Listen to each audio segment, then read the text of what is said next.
Hey, baby. Yes. Unmute your microphone. Oh, do I have it backwards? Microphone is backwards. Microphone is backwards. But microphone is working? Microphone is. Yes, it red, is. so- Yes, it is. Yes, it is. That's good. That's a good sign. It's a good sign. Yo, what's up, everybody? Oh, that was quick. We don't need no stinking slow fade. We're just gonna cut to the chase. How you doing, everybody? You are gaming with the team. Gaming with the team monster. You're riding with the team monster. You're Hey, riding hi, with the sir. team monster. Yo, Electric, I see you out there. How you doing? Hey, Electric. I just put up some T-Pogs since he mentioned Pagu for the writing stream.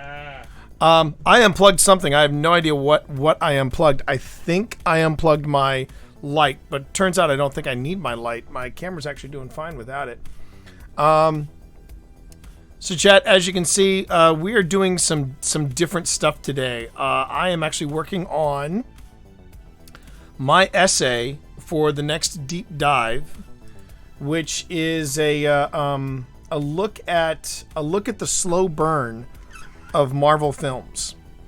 And I've been having some fun doing research on this, but this is a behind the scenes look at you've been seeing some of the different stuff that I've worked on, like if you're curious as to what I'm talking about, I have started up and I have actually started the rebrand of my YouTube channel. And if you go there, you'll see my first big deep dive, but if that's too much to jump into, you can actually take a look at the last quick take that I did. I have rebranded the 2-minute tea break to the quick take tea break. 2 minutes was a little too ambitious. I was asking too much of myself. I was asking too damn much of I did myself. wonder when you started that, but it was worth No, a you shot. didn't. You never said a damn thing about it, woman. You never said a damn thing about it. I thought, well, if he thinks he can do that. You are so full of shit. You are so full of shit. You hear this? And by the way, Pip didn't feel like being on camera, so instead I figured I'd turn it over to Benedict. She's actually today is her exercise day. All right. But in the summer of that year, we're told that this was only phase 1. Phase 2 was in production.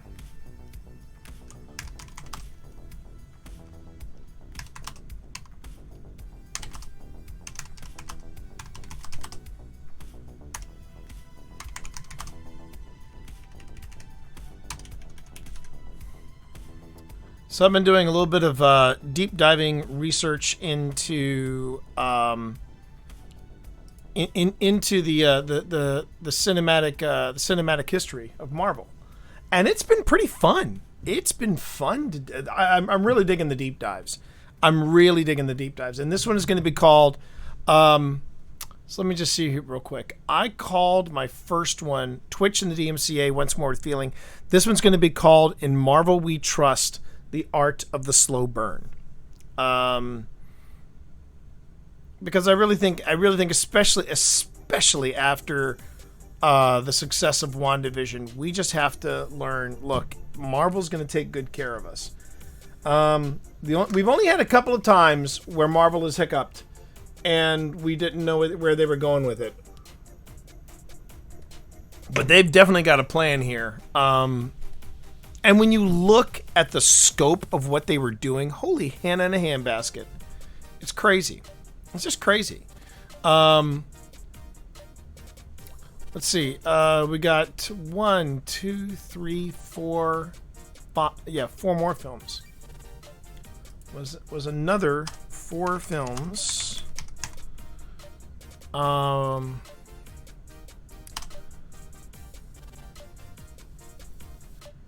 Another.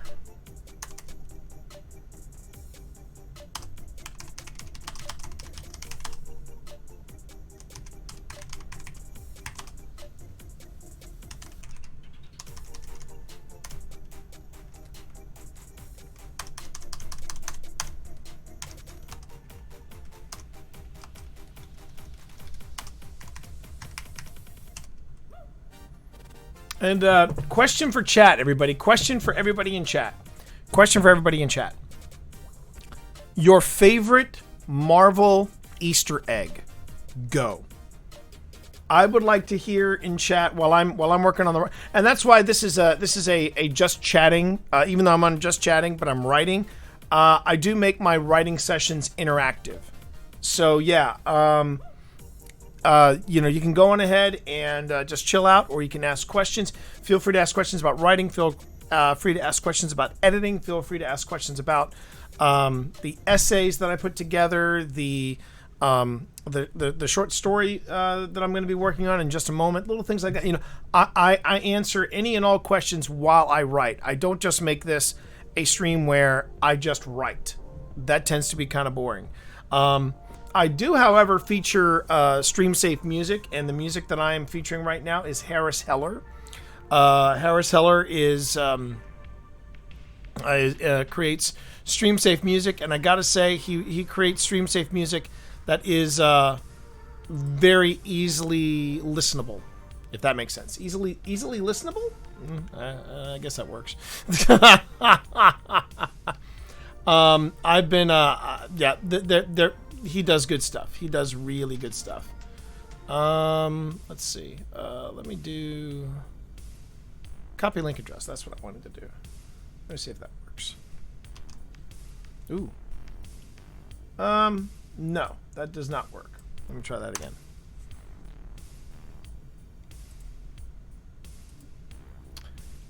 And when I talk about stuff like when I talk about stuff like essays and quick takes and things like that, along with that link I just dropped to my first ever video essay, you can also take a look at my recent quick take, which is a quick take on Zack Snyder's Justice League. In particular, I honor who I call the MVPs of the Justice League, which are Ray Fisher and Ezra Miller. Those guys, in my opinion, really do make they really do make the 4-hour journey with Zack Snyder and the Justice League extremely worthwhile. Extremely worthwhile. It really is a very, very good film. It's a very good film. Let me rephrase that. It's a good movie. It's a good movie. It's not a very good movie. It's a good movie, right? Better than the other one. It's head and shoulders above the 2017 Justice League, which kind of answers my question. So, Justice League was released in 2017, and that's something I'm going to need to know when I get into this. All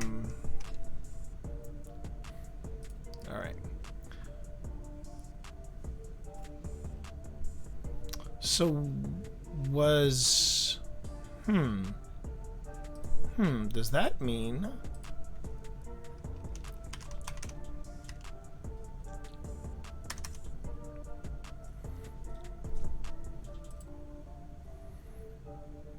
and I don't mind saying it either. I loved Batfleck. One of my biggest criticisms of the Snyder Cut. I really, and this is a personal thing because I didn't even like it in the comics. I do not care for the black Superman outfit. I've never liked the black Superman outfit. My Superman is the red and the blue and the gold. That to me is Superman. You leave the darker colors to, Hal Jordan and to Batman. That's their jam. But, I had a lot of problems with Batman v Superman. I don't mind saying it. I had a lot of problems with BVS. But, so BVS came out in 2016, a year after Avengers Age of Ultron. Wow. Talk about a terrible time to release a film. They released that around the time Captain America Civil War, or as I like to call it, the third Avengers film, came out. Yeah. And then Justice League came out around the same time as Guardians of the Galaxy Volume 2 and Spider-Man Homecoming. Again, God, I'm looking forward to the new Spider-Man. Tom Holland is just a treasure. He is a treasure.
you give me a price. Hello! I'm gonna work my way through this thing. What are you planning to do now, Cat? I don't know, but I love you, Mother. What you can't see is 17 pounds of cat that just decided to introduce itself to Pip. And I've got the microphones. Oop, that's Snoop. Yep. I've got the light stand. I've got my computer. I've got headphones. The plan is, chat. The plan is that when I find a place to land professionally, I'm actually going to be replacing the computer that sits on the other side of the shared desk. And when I retire, There'll that still be monitors here, though. well, if you want to use them. Yes. But the plan is, I'm going to take the monitors and I'm going to offer them to whomever is sitting over there. I'm going to be replacing the desktop Macintosh with a laptop Macintosh. And then I'm going to have it set up similar to the way I've set it up at code.gov, where I had my Mac, but then I had one extra monitor for so you could easily plug in. Sebastian's listening to you because he's like, and there will be more room for me. And there will be more room for me because I am a priority. Let's just assume that this is And I'm all gonna for boop me. that snoot. Boop. No. Fodder. Stop it. Anyway, if you were curious, yes, we give our cats voices. We give our cats voices. You know, if you're curious, Benedict's voice sounds a little more higher up because he's the smaller guy. He's the small. Nervous. A little nervous. They're gonna turn me into Soylent Green, chat. They're gonna turn me into Soylent Green. We've just been playing the long game. Just playing the long game like Marvel. They're just playing the long game like Marvel. They are. Meanwhile, Bass's tail is right on my keyboard. I'm helping Mother because I'm a good Just helper. tapping it gently on my keyboard. Cat just went, Benedict, we won't let them. Yeah, man. Oh, now we're talking, fodder. Now we're talking. I'm stuck here. Can't get through. Fodder, you're gonna bring those over here, right? You're gonna bring those over here. Now you're just rewarding him for being up there. I'm rewarding him for his bad behavior. How are you, Cat? I apologize, chat, by the way, for being so tardy on getting to you all a proper writing stream. It's been a week. It's been a week, and yesterday was pretty tough. We're doing better. We're doing better. We're doing better today. We're doing a lot better today. And for those of you who may or may not have noticed, my YouTube has gone through a rebranding. Bit tired, still reeling from John's death, but nowhere as near as Mom is. John? Kat, did I miss an announcement you made somewhere in what happened? What are we talking about here? John's death? Kat, did I miss something? Are you okay?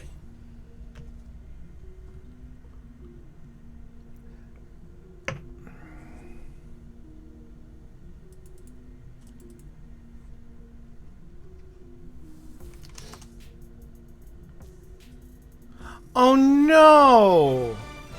Oh, I'm so sorry to hear that. Kat's mom's significant other passed. That's a shame. Outer God Incorporated, thank you for that follow. Welcome to the stream. Hope you enjoy the stay. Oh my goodness. Well, I hope your mom is okay. Yeah. I'm sorry to hear that, Kat. I bet you are reeling from that. That's always a heartbreak. It's always a heartbreak. Okay, so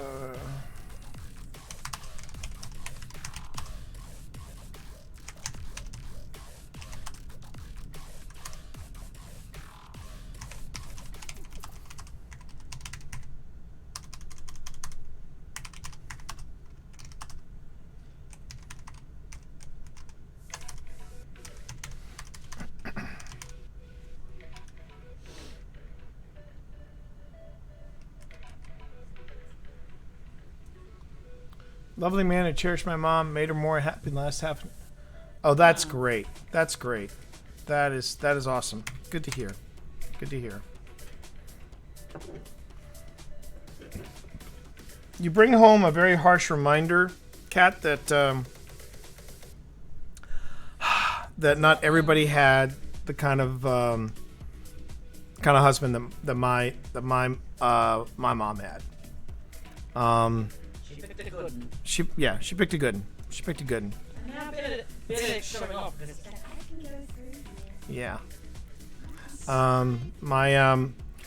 It was 3 years ago.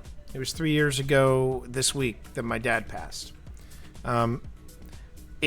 It's not. I don't think it's affected my behavior this week, at least not consciously.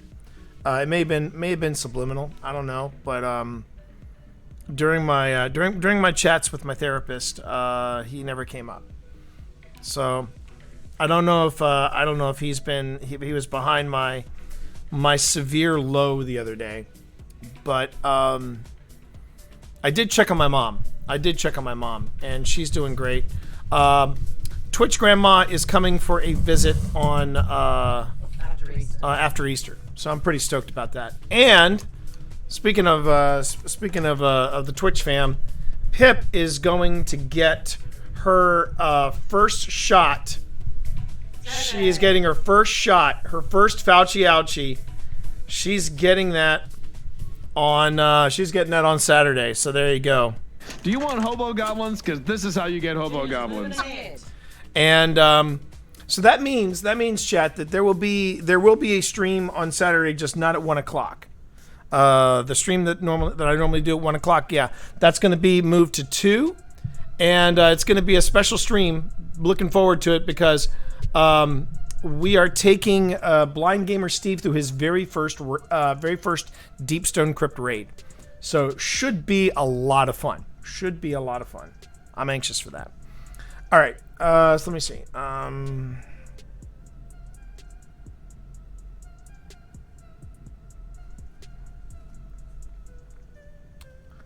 Let's see. Okay.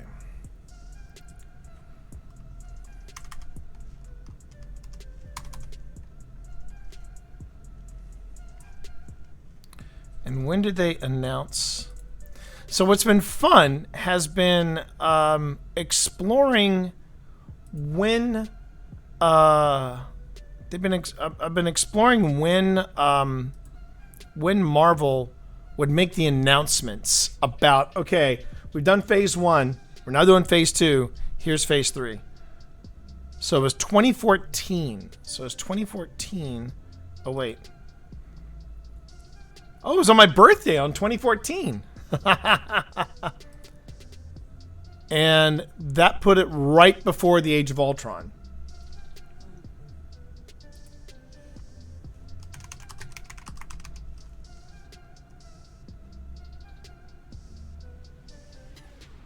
Yeah.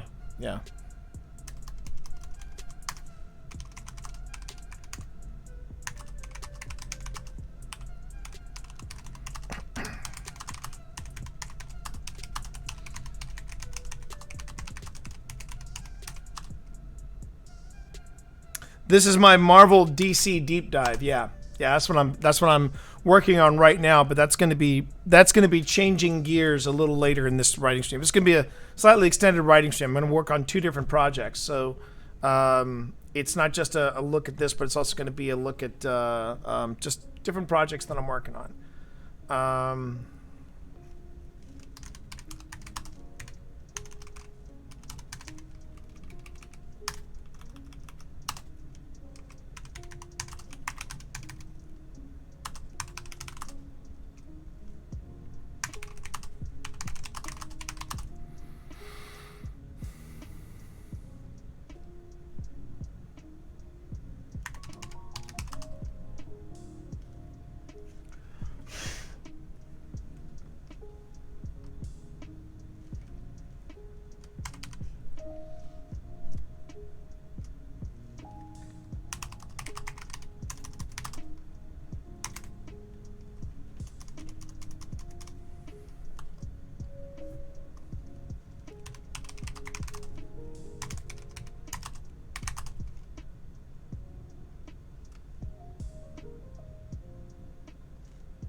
It's funny. I think with all the stuff that we've been watching, on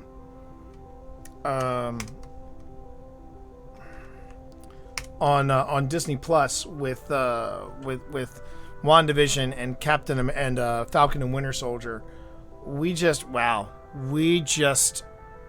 been doing a rewatch of some of these films, and it's interesting how you forget how good the Marvel movies are. Really, it's amazing. Oh, my kiddo's going to get hers as soon as all the turmoil. Oklahoma opened up the 16 plus this week. Fantastic. Yeah, we're kind of watching we're watching the when Virginia kind of opens up their gates as well. But They're saying in a couple of weeks. Yeah.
So, Pep, it was the Avengers where we were introduced to Thanos, correct? That's when we first see him, isn't it?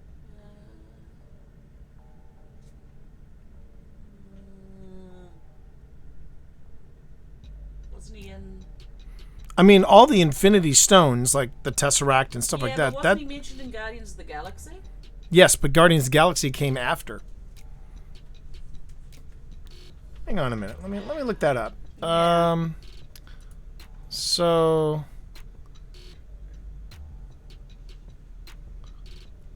plot. In a mid-credit scene, the other confers with his master about the failed attack on Earth, and that was Thanos. That was Thanos. Okay. Yeah. Yo, Austin, hey, welcome back. How are you? Okay, so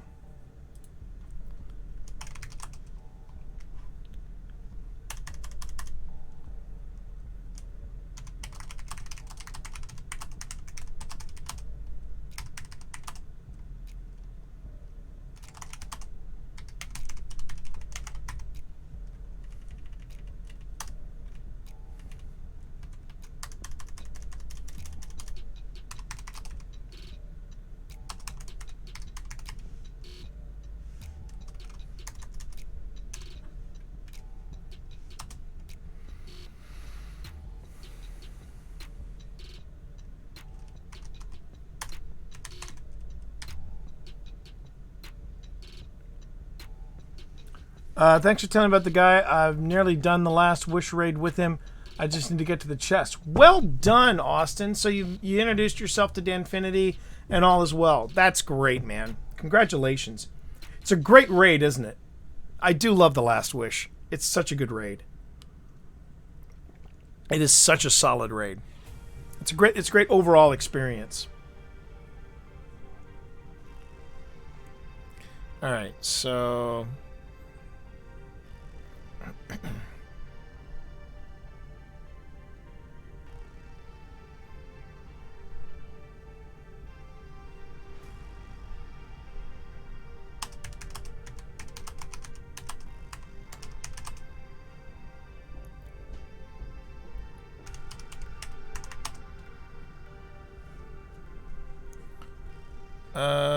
because I remember Avengers Age of Ultron also has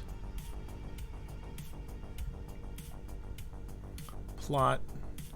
Mid-credit scene, Thanos dissatisfied, dons a gauntlet and vows to retrieve the Infinity Stones himself. Yep. Yeah,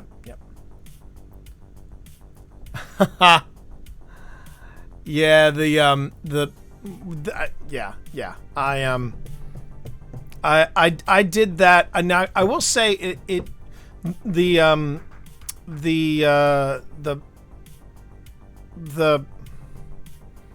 funny thing is, ironically, the funny thing that I clicked with the best, I didn't expect this, was the puzzle room. Apparently the puzzle room, that made perfect sense to me. I don't know how I was able to just go, oh, I got that. Because I would watch other people do it, I'd be like, nah. But I mean, when I did it, I was like, oh wow, okay, yeah, sure, I got it. And I love the puzzle room, but I think my favorite segment is the running with Riven's Heart. And I just love that raid. I absolutely love that raid. But I did not do it as much as I did Deepstone Crypt. The Deepstone Crypt resonates with me, and I wish I knew what it was about Deepstone Crypt that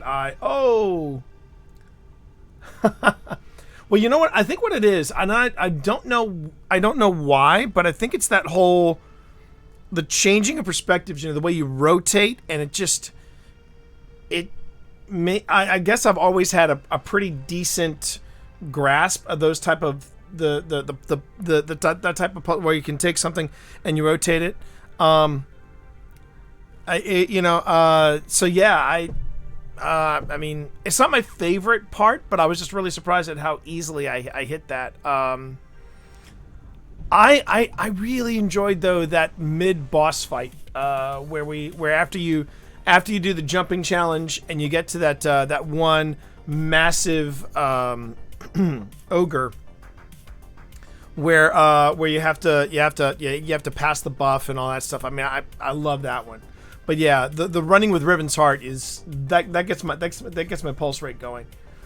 And X Jimenez, thank you. I'm okay. I think I'll work on my own on getting famous, but thank you for popping in. I gotta love the bots. Gotta give the bots just a wee bit of love. Okay, so we are then given a cross. Let's see. So after Avengers, we are given 1, 2, 3, 4, 5, 6, 7, 8, 9, 10, 11, 12.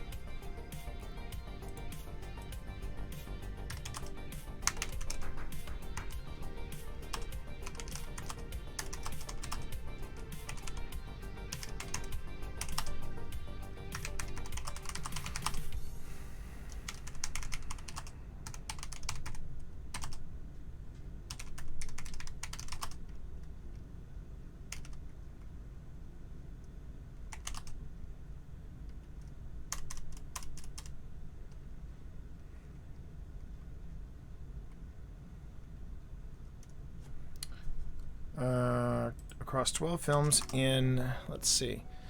So he is first introduced in 2012, and then Infinity War happens in 2018. In 6 years.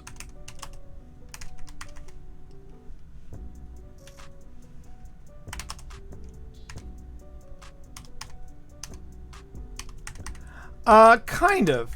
kind of, Austin. So this is something I've been doing in between since I'm job hunting, and I'm in between jobs, and I'd said, you know what, I need to keep my skills sharp. I need to keep my comm skills sharp.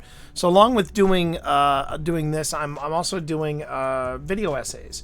I admit it's kind of a trendy thing to do right now between people like Legal Eagle and Illuminati and Lindsay Ellis, but I started with that one. That was my first ever deep dive into video essay, and then I've done 3 what I'm calling the quick take tea breaks. Did one on WandaVision, did one on returning to cons, and then just this week I released one on I did one on Zack Snyder's Justice League, and I gave a tip of the hat to Ray Fisher and Ezra Miller. This is my next one, so I'm kind of doing a deep dive. This is going to be called "In Marvel We Trust: The Art of the Slow Burn," and it's because of me watching. Because I'm doing this like little documentary / video essay. I had to watch Zack Snyder's cut, the Snyder cut of the Justice League. And while they got a lot of things right, it is a 4-hour film, and it kind of reinforces a thought that I've had, which I'm going to be getting into in just a moment. Culminating to Avengers: Infinity War.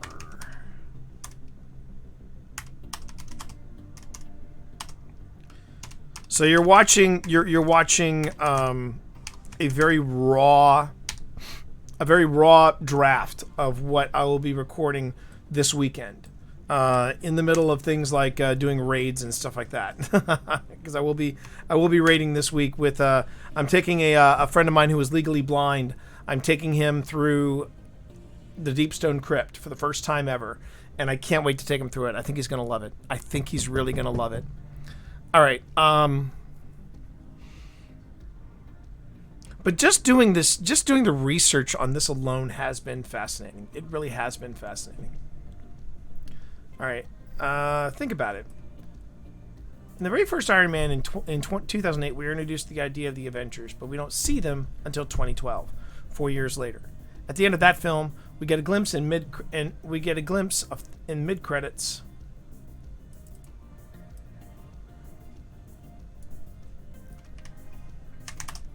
We get a glimpse of Thanos in mid-credits. We are then given across 12 films in 6 years hints of Thanos' quest for the Infinity Stones, culminating to the Avengers Infinity War and Avengers Endgame. And Infinity War was 2018, so...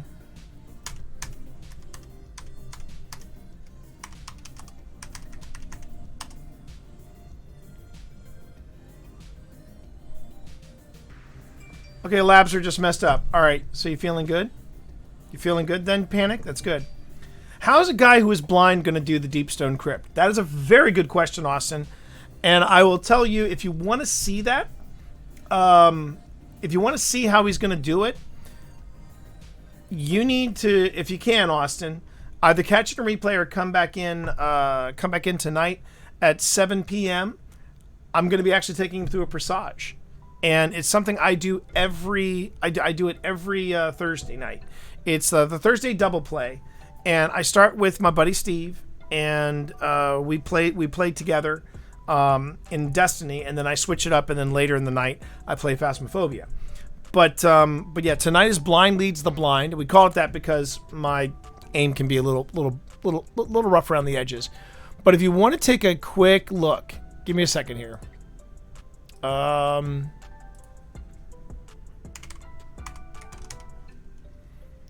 YouTube.com.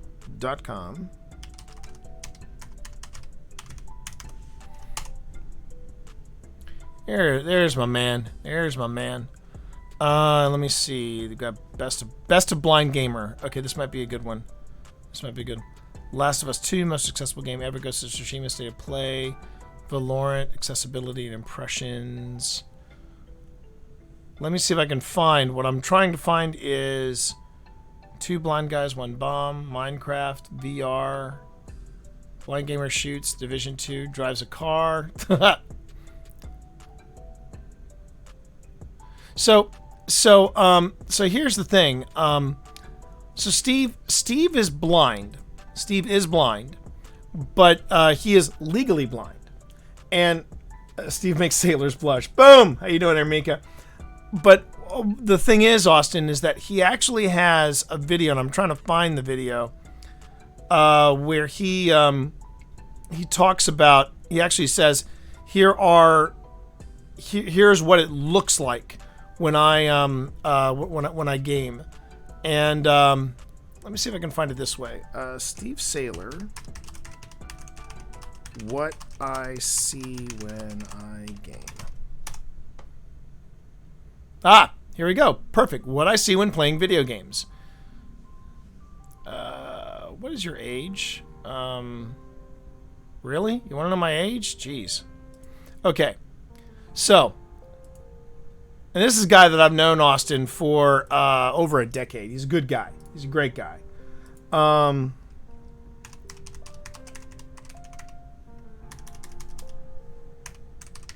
And he gets asked that a lot. How does a blind guy play video games? And some of the people have even said he's faking it. I tell him he's faking it, but I say that just to get his dander up. But he's good people.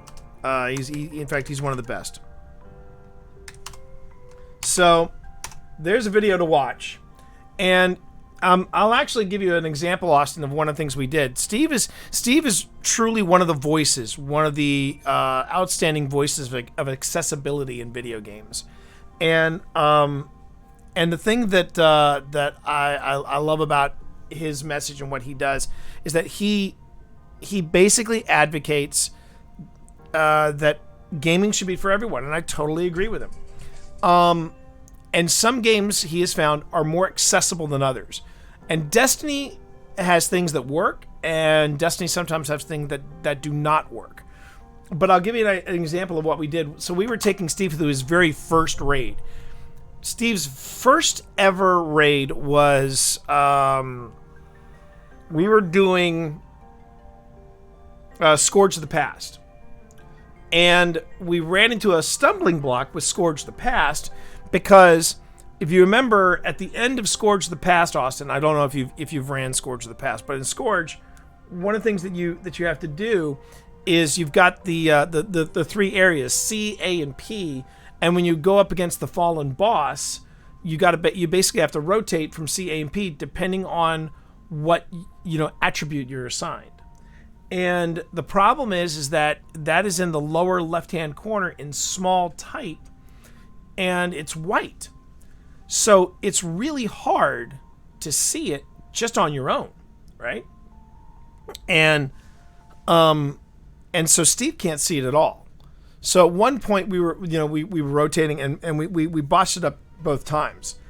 And the Sherpas were like, "Hey Steve, we need to you need to make sure that you're moving." And Steve goes, "I don't know where to go." And they said, "Well, just take a look at the stuff that's the notification in the lower left." And he said, I can't see it. And I remember it was Chavez who said, "Okay, then here's how we're going to do it. Steve, what I want you to do is when we say switch, I want you to step away from everybody and look at the person who is standing by themselves. That person is where you go." And we got it. We just finished it. First try. As soon as we get, so that's part of what Steve has to do to be adaptable at video games, and it's just a joy to play with him. And I've been his Sherpa in Destiny for, man, we're coming up on 3 years. I listen to you too. He is a true gamer. He's a true gamer. Yeah, I love him. I love him dearly. And and the other cool thing about him is he's a good guy to boot. I don't know if you remember, Austin, the story that went viral about a guy who was reacting he filmed his reaction to all of the accessibility of The Last of Us Part 2. That was Steve. And yeah, he's really become a voice for it, and he's actually had the chance to work on some really top shelf video games. He helped with the accessibility of The Last of Us. He worked on Assassin's Creed Valhalla. He has a credit in Watch Dogs 2. There was another big one he worked on. I can't remember the other one that he worked on, but yeah, he's been definitely doing the rounds, and I'm proud of him. He's doing a lot of good stuff. 10 years. Let's see. So let's go back here. 1, 2, 3, 4, 5, 6, 7, 8, 9, 10, 11, 12, 13, 14, 15, 16, 17, 18, 19, 20, 19. All right, let me count that. 1, 2, 3, 4, 5, 6, 7, 8, 9, 10, 11, 12, 13, 14, 15, 16, 17, 18, 19, 20, 21, 22. Yeah. Oh, I appreciate that. You know what? Austin Ultra. We have a full fire team for Deepstone Crypt, but I know we're probably going to run it again because I know we're going to definitely need some help. The guy that I've been trying to help with him getting his Descendant title, Brandon, he needs a couple of more challenges, and once he gets these and get this, he also needs one piece of armor. He's already got Eyes of Tomorrow, but Brandon currently needs. Okay, so I'm sorry, I lost count here. Give me a second. 1, 2, 3, 4, 5, 6, 7, 8, 9, 10, 11, 12, 13, 14, 15, 16, 17, 18, 19, 20, 21, 22.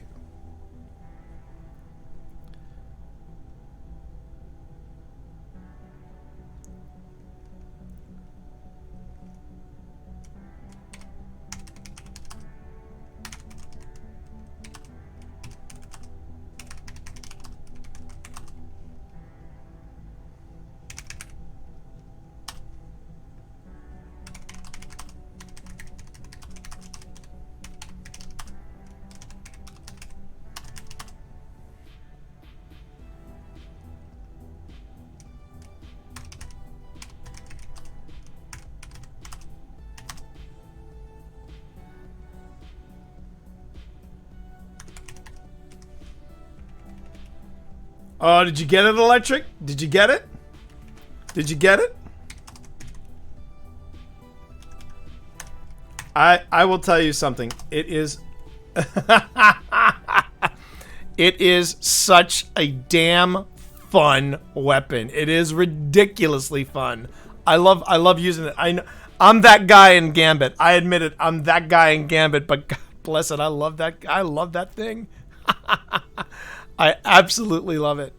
So yeah, so you were asking though about, when we can run it. Just give me a second here and I'll find there it is. There's Discord. Hang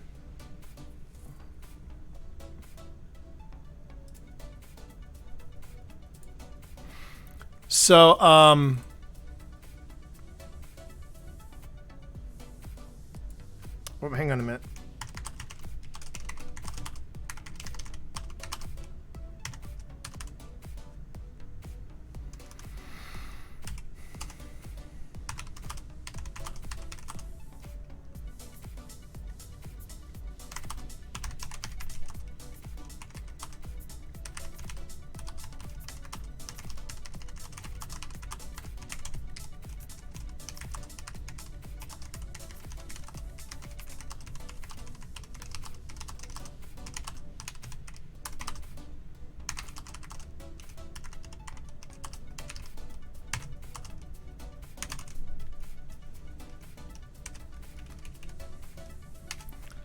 All right, so let's see here. So, what he needs I need any of the subclasses in the same class. Double checking control group, meltdown, freezing point, devoid, resource of all trades, short circuit. Also, who's our sixth? All right. So yeah, the challenges that Thermal Wolf needs is copies of copies, short circuit, and the core 4. I realize the core 4 is just the 4-ball strat. But I think, but this week is not the week for core 4. This week's challenge is I should probably check with Marv and see if you have to do it that week. But I think what we're going to try to do is we're going to try to do short circuit. We're going to probably try to do short circuit as well as get him through. And I think we're going to try doing we can try helping out because my daughter now wants in on this, and I think we're going to try doing meltdown because I know that Steve, Blind Gamer Steve, loves running. He loves running Dawnblade. He loves running Dawnblade, and so I want him to be comfortable. So I think we're going to go ahead and do meltdown.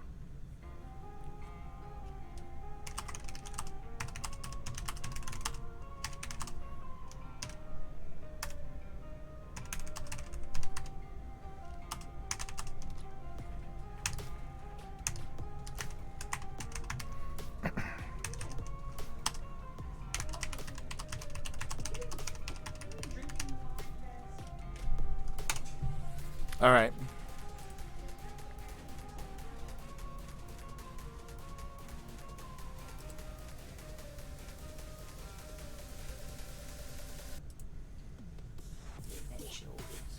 Look at that chill gamer cat.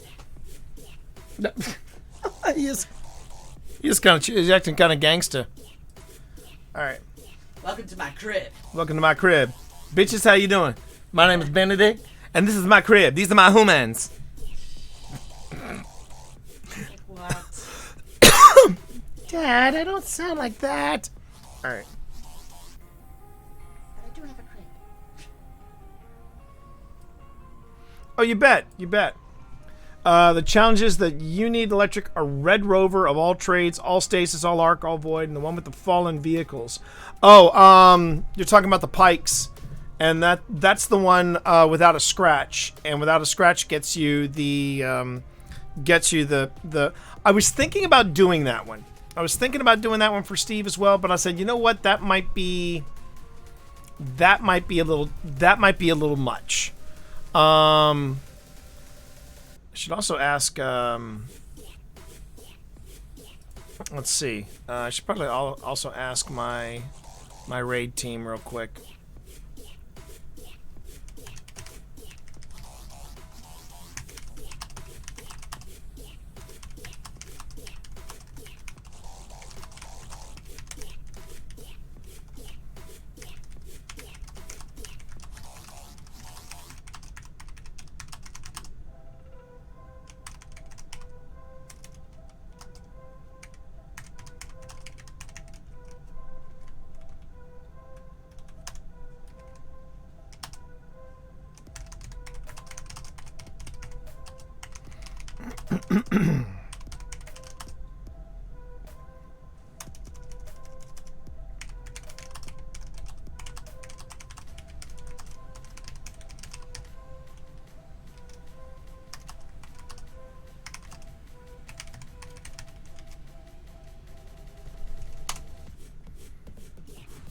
All right.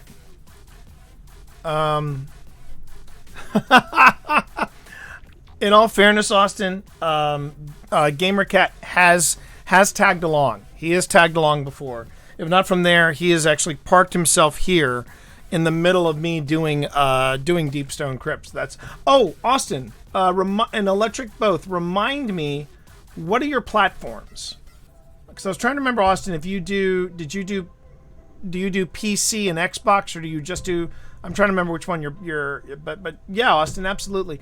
If not with the Danfinity crew, I'm trying to make my Discord a little more LFG friendly.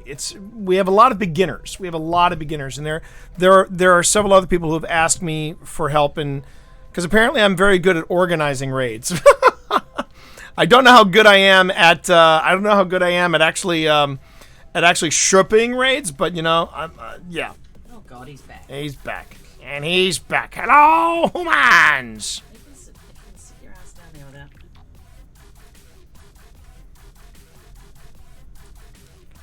Before I forget.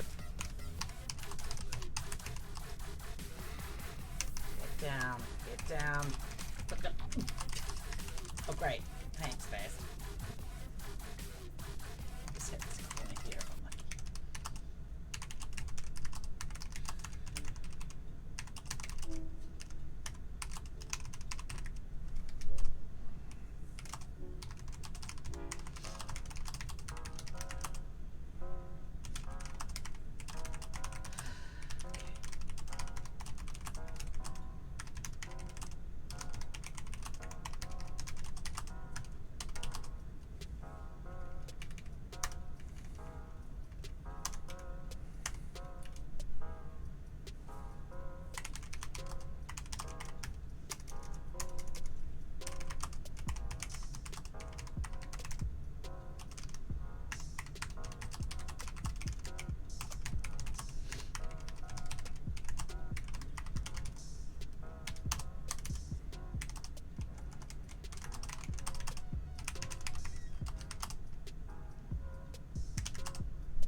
All right.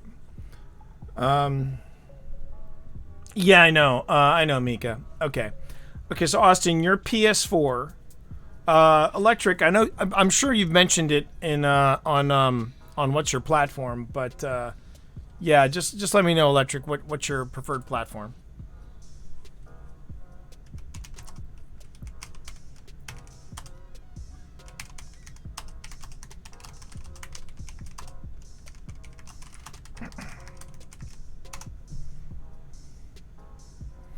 Okay.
Do you mean 1281?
Sorry, Chad. I'm doing a real quick chit chat with the folks with one of the big folks at No Kid Hungry. I just wanted to make sure that policies hadn't changed or anything like that. Are you doing another event? I think I am.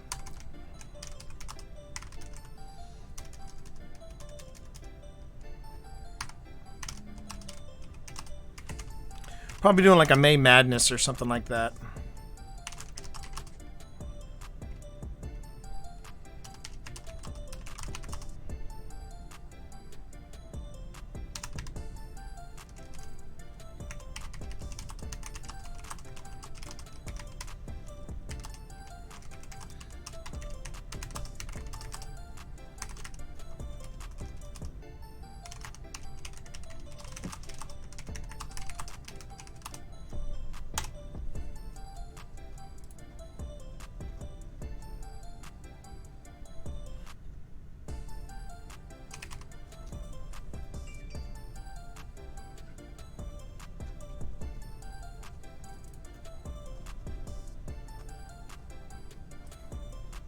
All right.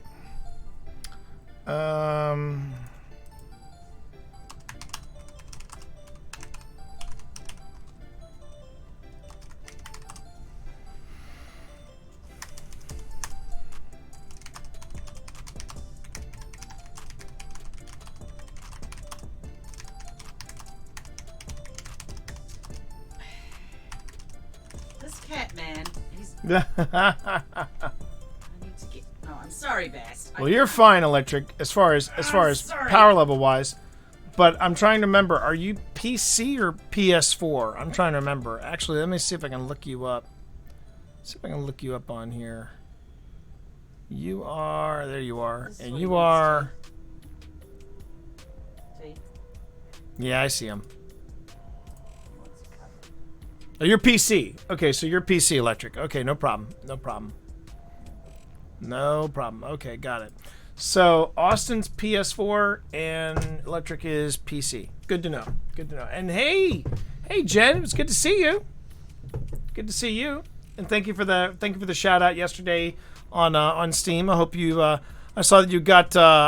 You got the Ikora's Chosen. Nicely done. Congratulations. Forging ahead. That's good. All right. Let's see.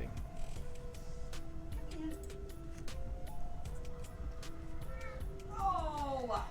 What's wrong? He's just in my way. I can't. Ah! Oh. I don't like being managed, Just sit there. especially when it's on stream. Can they see me? Can they see me? Yes, they can. In fact, I just need to adjust it. So as you can see, there are the two cats. There's Sebastian on the top level, Who's a good and, boy? then there's Benedict at the bottom level. And as you can see, there's a notable difference between the two cats. I mean, Benedict is roughly 7 pounds a cat. Bast is about 17 pounds a cat. Who's a good boy? You just settle down. I'm not chunky. I'm thick. He is. Give him He's all some muscle. treats. He's all muscle. I'm trying to get him to settle down there so that he doesn't. Settle down, buddy. Settle down. Marv. Oh wow, you're doing really well, Jen. You're doing really well. There just wasn't enough room for him, and I couldn't. I know, but He doesn't. yeah, Bast is our bruiser. He's our big boy. That's Sebastian, everybody. That's Sebastian. Oh, you better sort that out. Someone took Uh-oh. the tree. Someone drop our treat. There's gonna be an Archie Barchie. Quick, get in there with 4 treats. Quick. Save the day with 4 treats. Best. Here's a treat. I know. The treats fodder. Make for the treats and nobody gets hurt. He's so huge. He's a huge boy. I'm gonna put this magic 8 ball here that between them and that. No, both of them can be very energetic. One of them can be very energetic.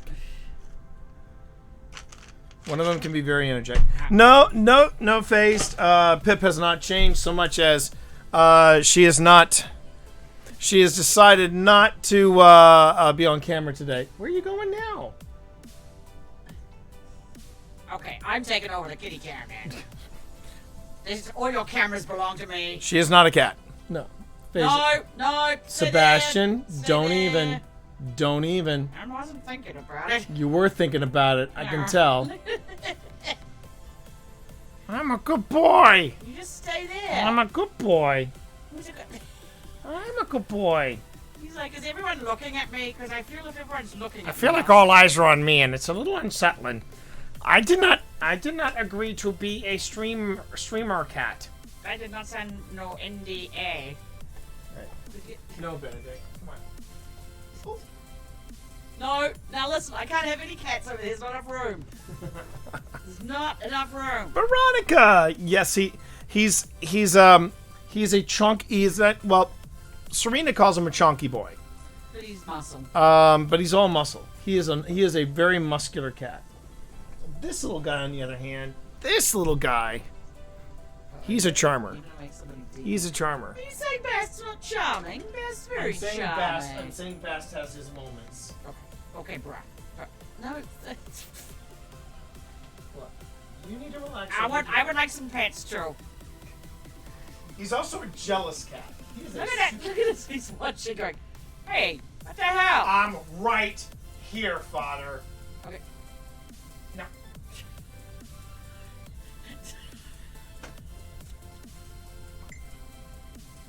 How you doing there, Veronica? It's good to see you in chat.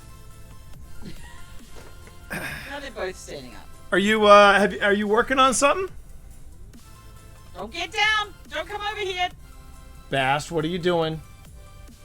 I'm Being managed. Bast. Welcome to the look inside. This is why we miss deadlines. All right, you're not coming over here. Shakes the tree. I don't want to come over there. Well, see, the thing is, Sebastian is more thick than he is. He's very muscular. He is. He's just a muscular cat. Yeah. Benedict is very lean. Editing the Dark podcast. Oh, nice. Oh, very nice. Very nice. Yeah. Right now, what Pip and I are working on presently. I'm working on my next big deep dive video essay. And Pip is. What, are you working on the Wold? I'm almost at the end. All right. It's going to be like a race to the finish. Yeah.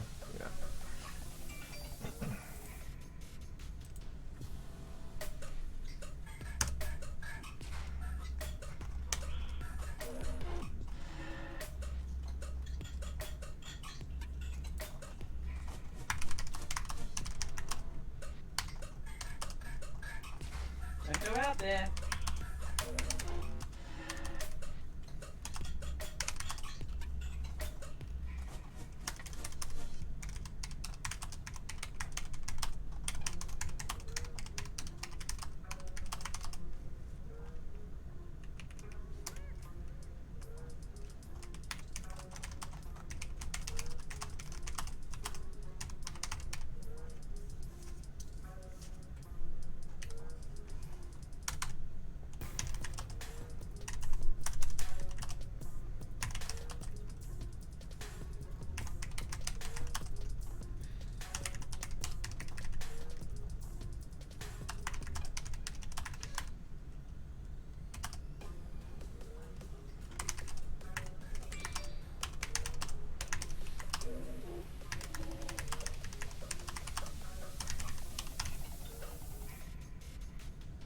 Okay, no problem. It's okay. Look, Panic, if you just want to hang out and just chill out, by all means, feel free. I love having you in. I love you having you in. It's quite all right. All right, let me see. So.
So Pip,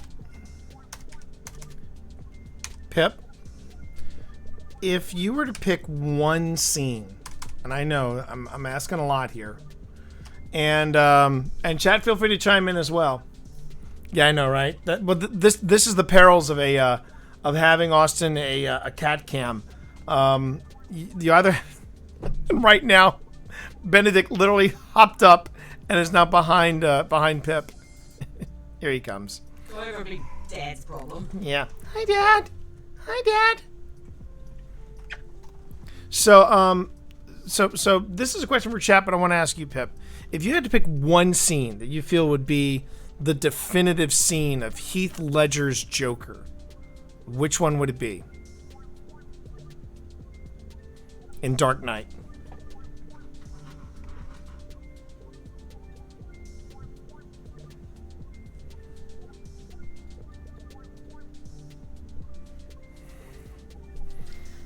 Oh god, that's so hard to tell. I know, right? I maybe, if you're talking about which one reveals his character and his plans the best. Not even his plans, just the level of the performance itself. Because it's probably the scene where he meets the rest of the crime lords of Gotham. You know, it's have a good run, Austin. Have a good run. Where it starts. The one where he goes, with, "I'm going to make this pencil disappear." Ta-da! And it's gone. But but the whole scene is where he talks. You know. He exercises control over people who are not used to being controlled. Right. So I was torn between that one or when he shows up. He shows up at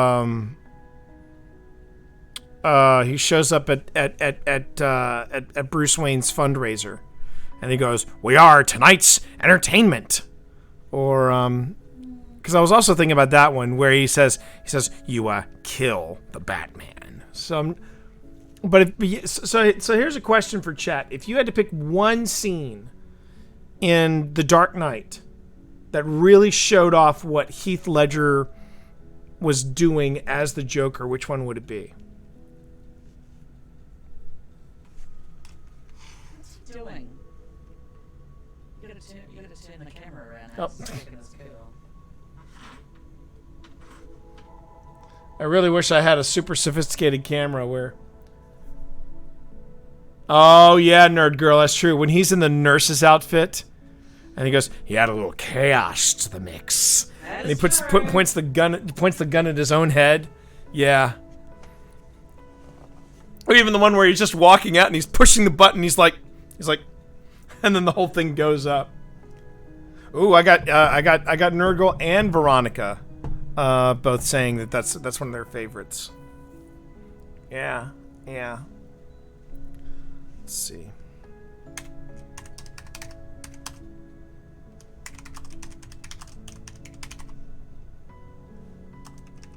That's the weird thing about the Joker is the Joker is about chaos and control at the same time. Yeah.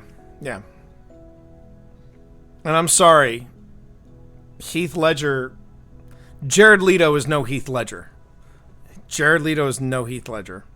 I wonder if Heath Ledger had been alive, would they have tapped him to play the Joker in the Snyderverse?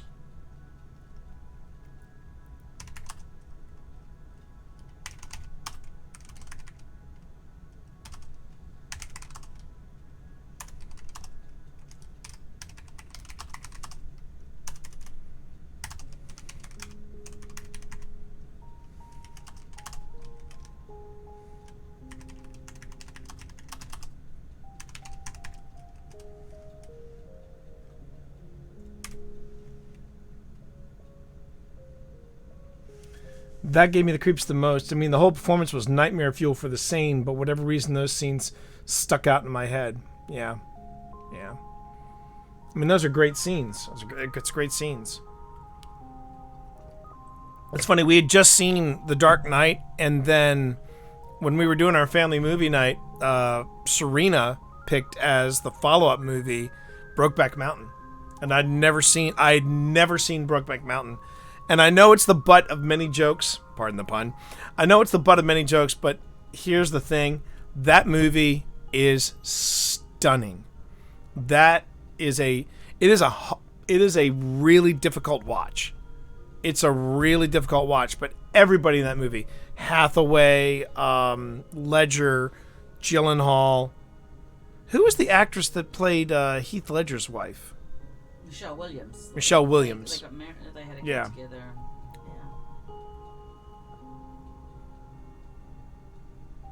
It really was, Nerd Girl. It really was. He really was amazing.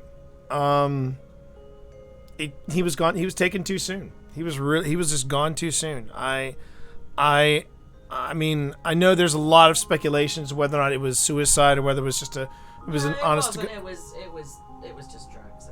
He don't think he meant to kill himself. From what I watched on the documentaries. Yeah. I still have to see, me being the Shakespeare guy, I have never finished all the way through. I have never finished 10 Things I Hate About You. Really? I love that movie. I've heard it's great. I've seen the clip where Heath Ledger is he gets the marching band to back him up on "I love you, baby," and that was funny as hell. It's great and they're very charming. Yeah. I still haven't seen A Knight's Tale, and now I want. What? I have to see it, not just for Heath Ledger. See, what I think the problem was when I first started to watch it, I was like, okay, this is not my movie, because I think I was taking it too seriously. I thought it was supposed to be like this a fantasy film, but when they started going boom boom boom boom, when they started doing Queen at the very beginning, I'm like, oh, okay, I can't take this movie seriously. F it, I'm out. But I think I need to go back and watch it again because one, nobody told me Paul Bettany was in it. And that's the thing. I love me some Rufus Sewell. I love me some Heath Ledger. But you throw in Paul Bettany, I'm like, why are we talking? Put the movie on. So I think we might have to rewatch Knight's Tale. Someone said to me, just picture it as and I believe Paul Bettany is Chaucer. What? He's Chaucer. He's Chaucer. Chaucer. That's right. Yeah. He's Chaucer. See? No. What? Please let this be true. What? Ghost of Tsushima movie coming from Sony with John Wick as John Wick's director.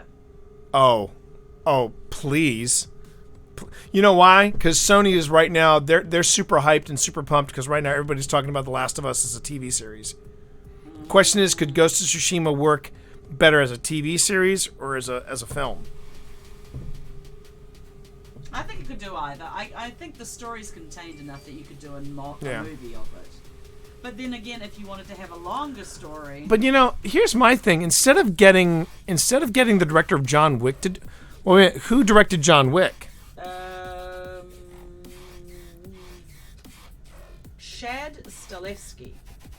See, I would rather have it be a Japanese director.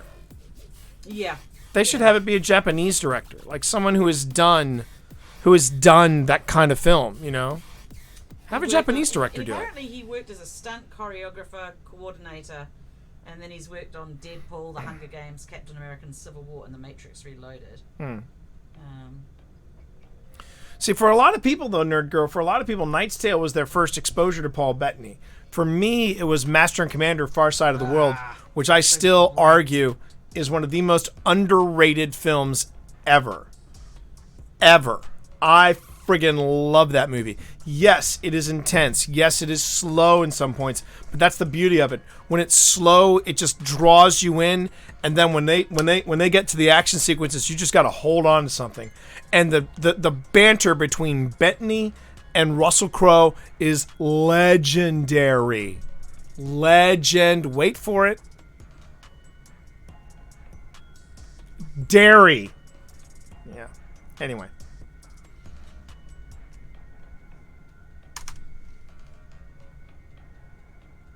Which one, Veronica? Are you putting on Knight's Tale or Far Side of the World? Really, Nerd Girl? Oh my God, really? We can still be friends, Nerd Girl. We can still be friends.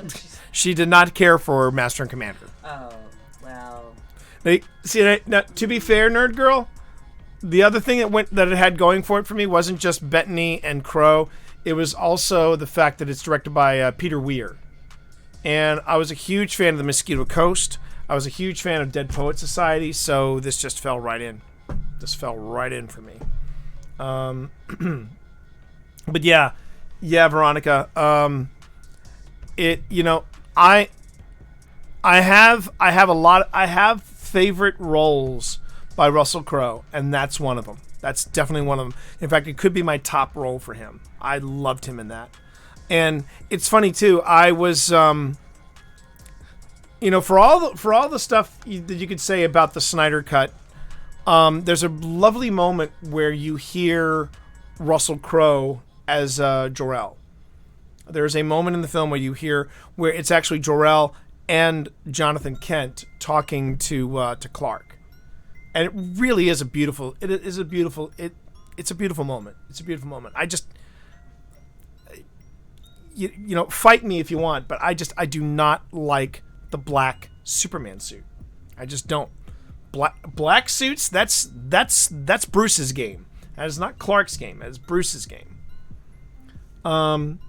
He's not one of my favorites, but the film is one that Cam Whelan breaks down in Structuring Your Novel, and I love a good film to analyze. Oh, okay.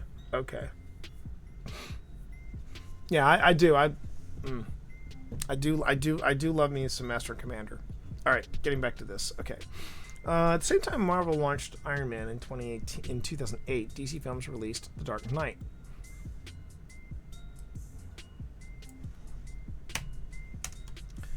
Not at the same time.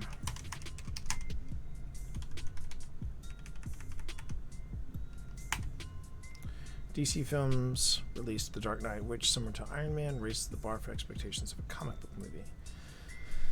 This will be Bale's second run in the Batsuit and the final film of Heath Ledger, and the final film of Heath Ledger's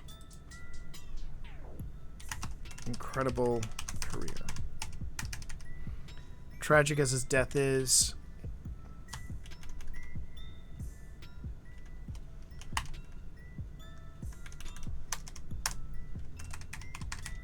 Ledger's performance as the Joker is nothing short of iconic. It's iconic. Yeah, I never saw Mystery Alaska, but I did see Russell Crowe and L.A. Confidence. Hell, I remember as terrible as a film. Oh, what was that movie he did with oh God, it was a terrible movie, but he was so good in it. It was the one where Denzel Washington was chasing him. And it was a sci-fi film set in the future. It was a sci-fi film. God, it was a stupid movie, but he was good in it, I remember. And that was the first time I'd seen him.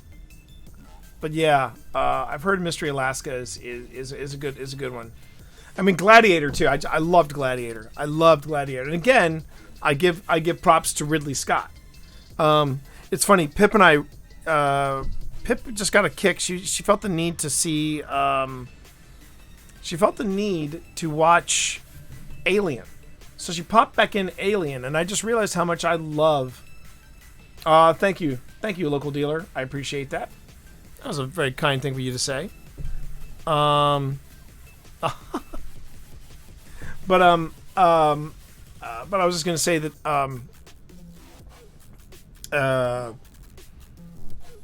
Ridley Scott is one of those directors that I really just love his films. I haven't watched Gladiator in a while, but I think I'm overdue for a watch. But you watch Blade Runner, and Blade Runner could easily have been made today. And the fact that that movie is 30 years old, and Alien is 40 years old, and Alien still holds up, and holds up really well. The original Alien, I mean, wow. Just wow. You know? Ridley Scott, terrific director.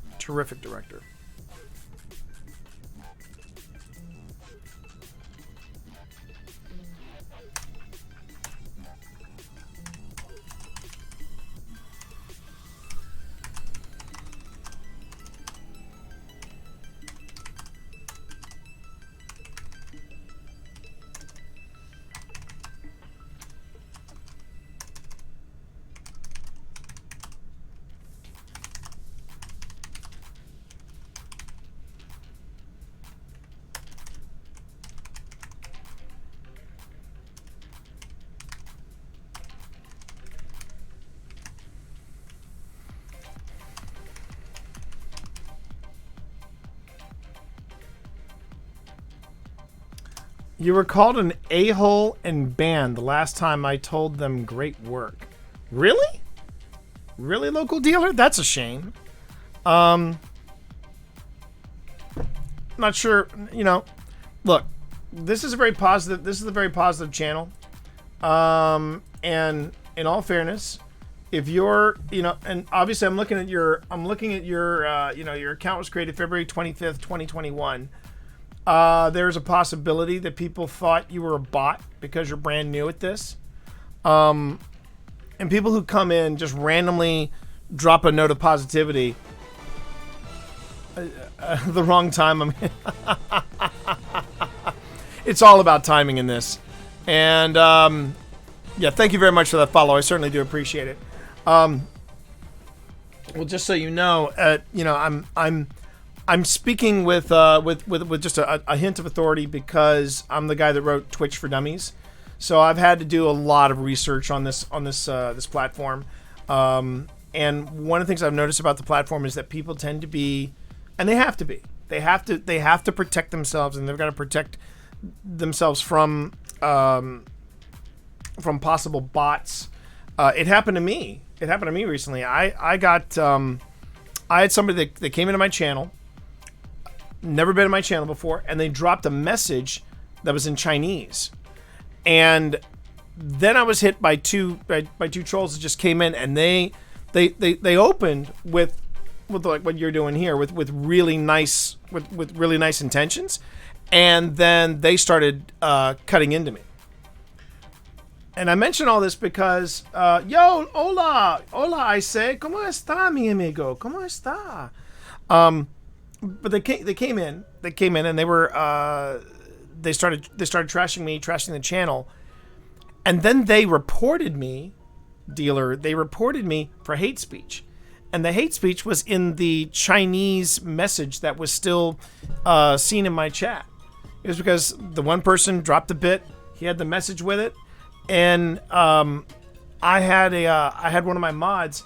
They thought fast. They thought super fast. They copied it, put it into Google Translate, and it was hate speech.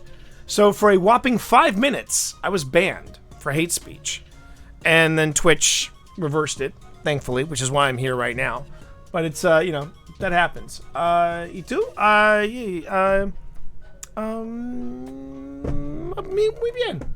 Muy bien, I say. Muy bien.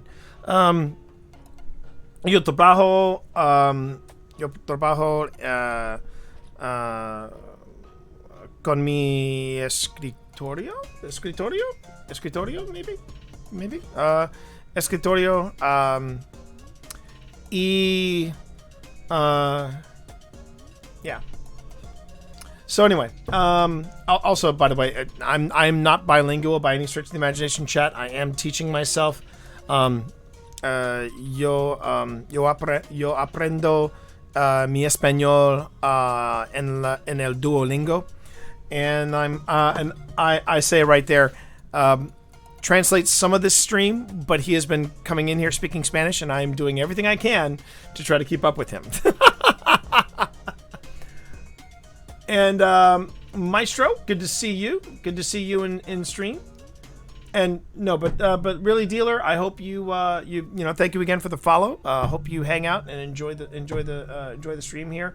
If you got any questions about writing, editing, publishing, I'm the guy behind Twitch for Dummies, as well as Podcasting for Dummies and Discord for Dummies, and I'm also writing science fiction with my wife. So, but this current project right here is a deep dive video. It's going to be a deep dive video essay about Marvel and their approach to storytelling versus DC Studios. So let me get back to it.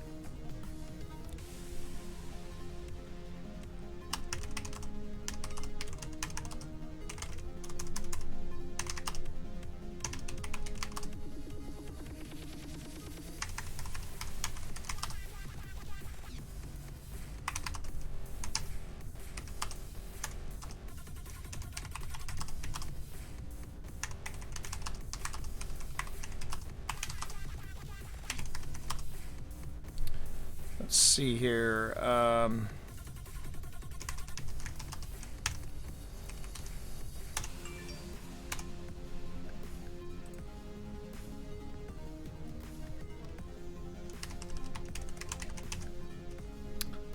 see.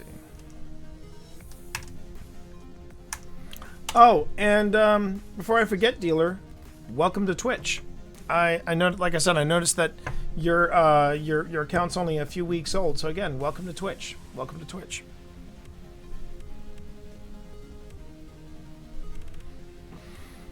Let's see. Okay. All right. So those are my list of Marvel movies, but here we go. Follow up to Man of Steel. 2013. Okay. I had an old account in 2016, and every time I always got compliment people on their streams, all the way up to today when I made a new account. But I won't bother now. So good luck on your writing, and I wish you the best of luck. Well, thank you. Thank you for that. I certainly do appreciate that. That's very kind of you, Dealer. Very kind of you. Okay.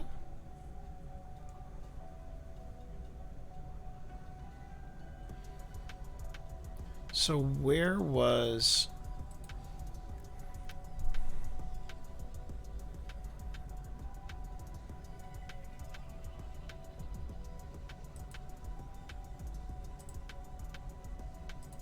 So Man of Steel was 2018.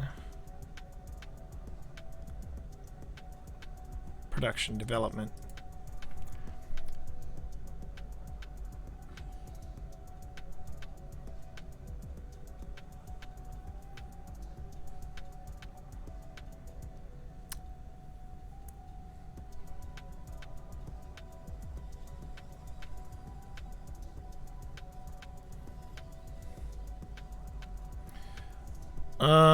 Tell Story Dark Knight Rises in 2008. Spectator Entertainment Weekly.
Did I see Falcon and Winter Soldier yet, and did we enjoy it? Maestro, I can tell you this. We've already seen it twice, and because of it, we went back and we watched Captain America and the Winter Soldier. And now we're actually doing a very casual rewatch of the original Captain America, the First Avenger. And I just got to come out and say it. Un momento, I say. Un momento. I've got to say, first off, Falcon and Winter Soldier, they came out of the box swinging. Really looks great. I mean, it just looks so much damn fun. But it was funny because when we were doing the casual rewatch of Captain America, Pip's like, this just really looks good. And I said, well, who directed it, right? And she's like, no. And I said, Joe Johnston. Joe Johnston was the same guy who directed the film The Rocketeer. And when you look at The Rocketeer and you put it right next to Captain America, the First Avenger, you see just how Joe Johnston knows how to direct a period piece. And I think Falcon and Winter Soldiers comes out of the box just really with two bats, just great work. So let's see. ¿Cómo se dice ese? Yo escribo. I say yo escribo.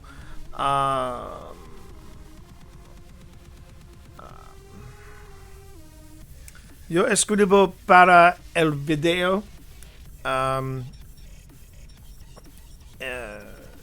video. Y yo let's see. You're challenging me, I say.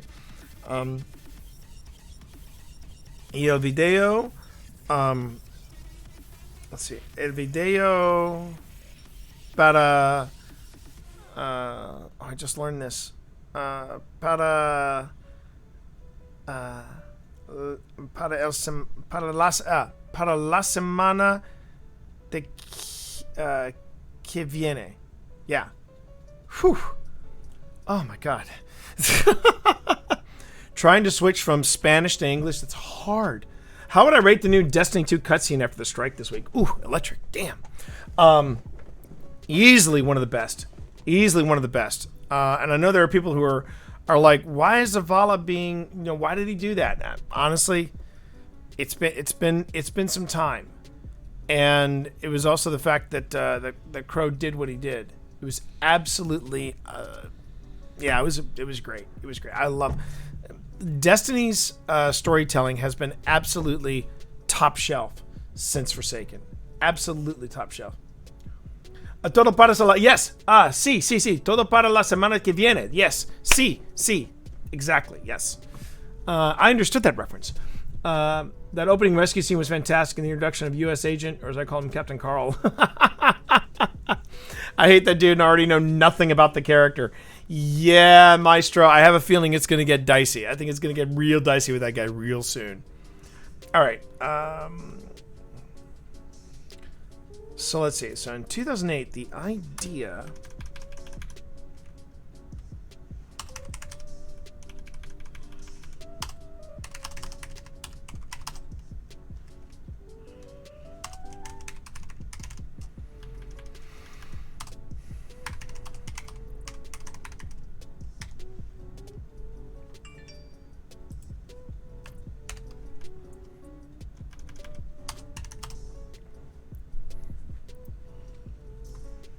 See, producer going to pitch Goyer's idea on The Dark Knight Rises, and Snyder was hired as the film's director in October 2010. Okay. Snyder was hired in 2010. And, let's see.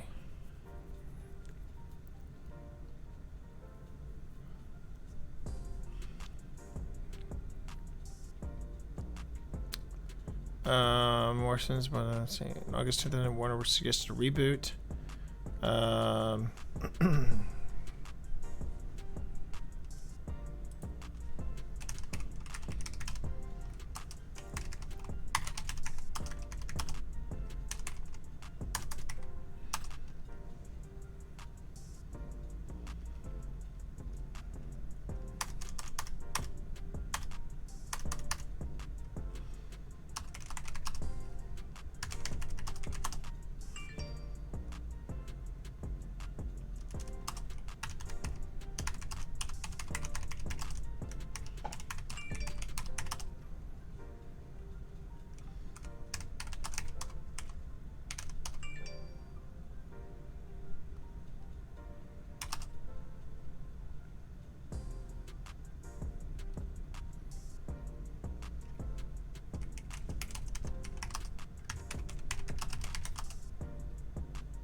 just see something here.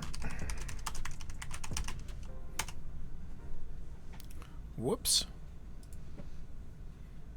There we go.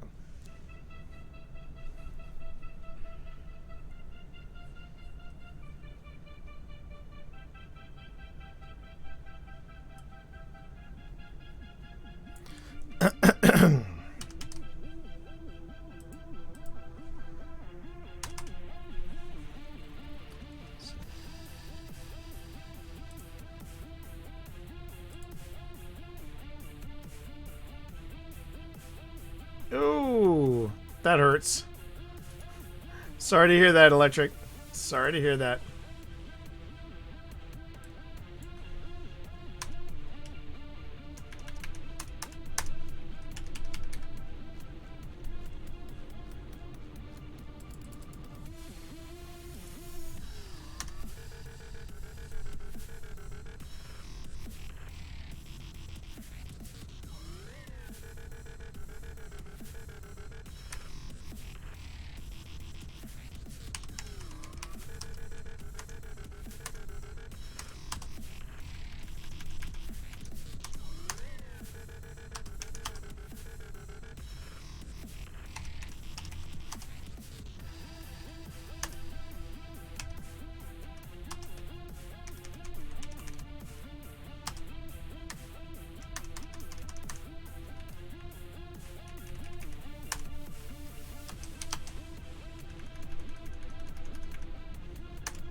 By 2010 Marvel's.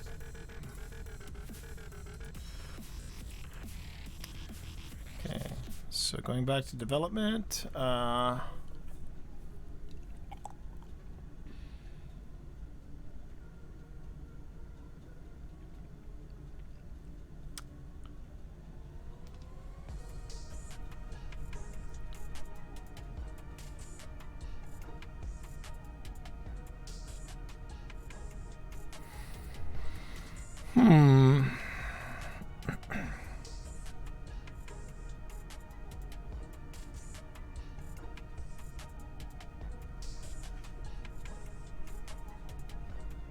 By 2010, Marvel Studios was already on to Iron Man 2.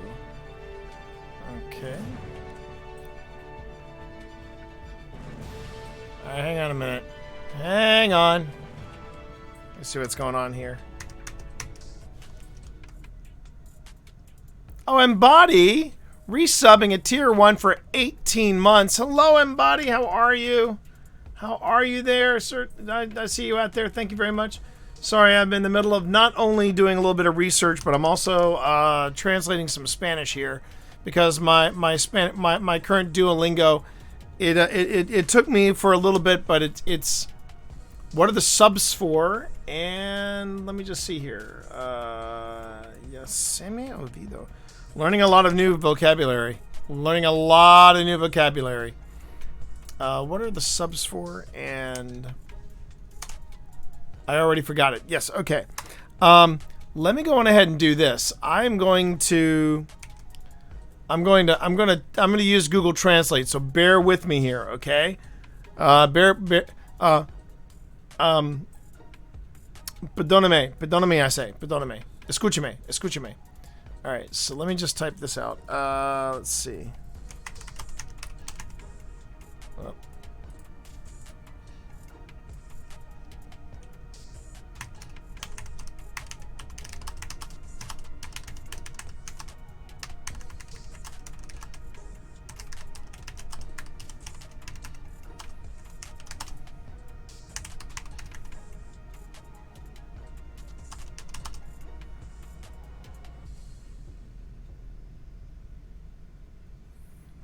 And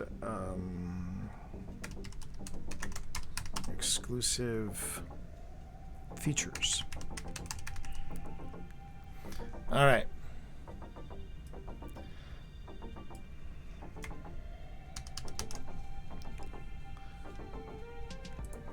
So I'm gonna type. All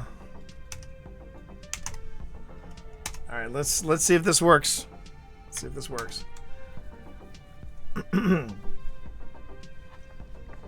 Perdóname mi español. I say. Let's see if that works.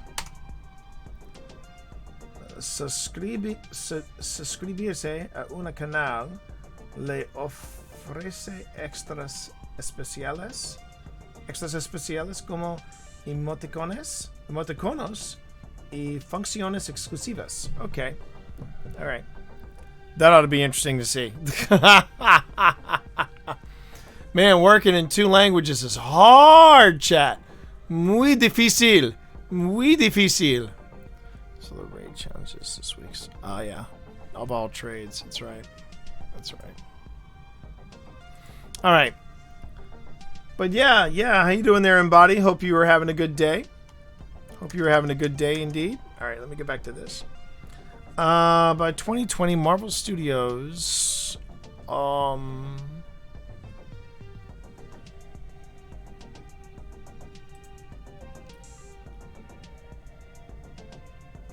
had their third hit.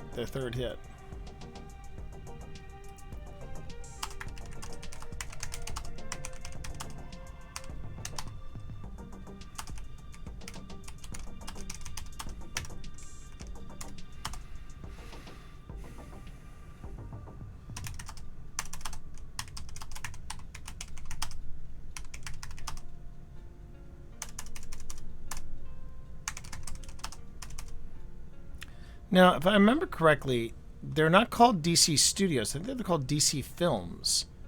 If I remember correctly. Wait a minute. Produced by Warner Brothers, Legendary Pictures, Sagape, and Peters Entertainment. Let me just see here. Let me just see if DC Films is a thing. Yeah, a subsidiary of Warner Brothers. Yeah, DC Films. Okay, DC Films. DC Films. Yeah, gracias. De nada, I say de nada. De nada. Muchas gracias para la pregunta. Woo! Did you hear me there? Did you hear me? You didn't hear me there, did you? You didn't hear me there. I just rattled off. I just said, yeah, he said thank you, and I went de nada, and then I just rattled off real quickly. I said, muchas gracias para la pregunta. It just rattled off the tongue, and then I went, woo, woo, woo, woo, woo. It's in there somewhere. It's in there. It's in there. Okay, and DC Films. And you learned the word for hunter and That's true. Hunter and warlock. Yeah. Tres clases en Destiny. El Cazador. What was? ¿Cómo se dice Warlock? Brujo. Brujo. It's Brujo. Yeah. Brujo. El Brujo y el Titan. There you go. Entonces voy a juntar 50,000 para tener 3 subs. Sí, para tener 3. Para tener 3. So you'll have to translate this because I wouldn't know how to say this. Yo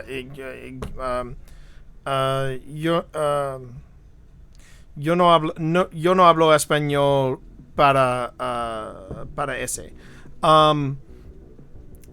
So for the tier 3 sub, I say when you do a tier 3 sub, I actually make a donation in your name to St. Jude's Children's Hospital. But all the perks are described in there. All the perks are described in there. So I'm gonna put together. Oh, I see. No, I say, you want to put together 50,000 golden gears. That's a tier 3 sub for someone else. For someone else, not for you. For someone else. It's still a donation. But it's for someone else. So that's so yeah. All right. Let me just see. Okay, so DC Films. And DC Films finally settled.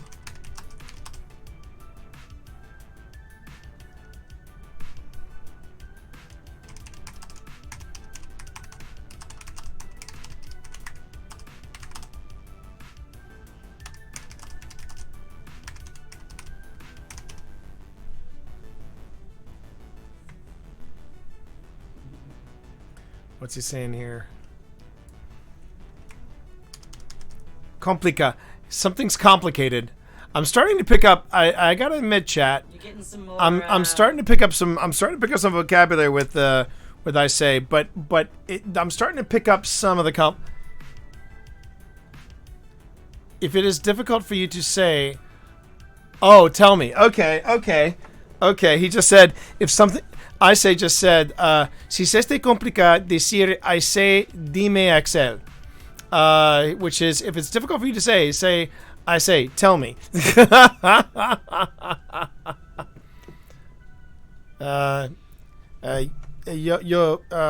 see, yo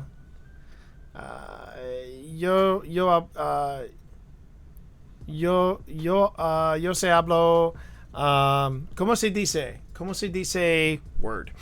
Or ¿cómo se dice phrase? You know.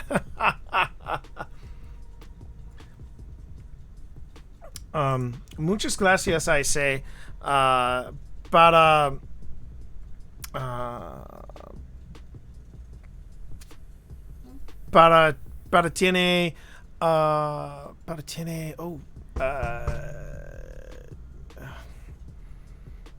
tiene divertido, for having fun aquí here. Yes. Yeah, that's what I was just trying to say. I was trying to say thank you, I say, for having fun here. That's what I was trying to say. Whew. Spanish is muy difícil. Tiene, yeah. Tiene. I said, yeah. I must have said it right enough that he understood what I'm trying to say because he just sent me a bunch of hearts. All right. Let's see. DC Films. Okay, so Zack Snyder and Watchmen. Vector 300 and Watchmen.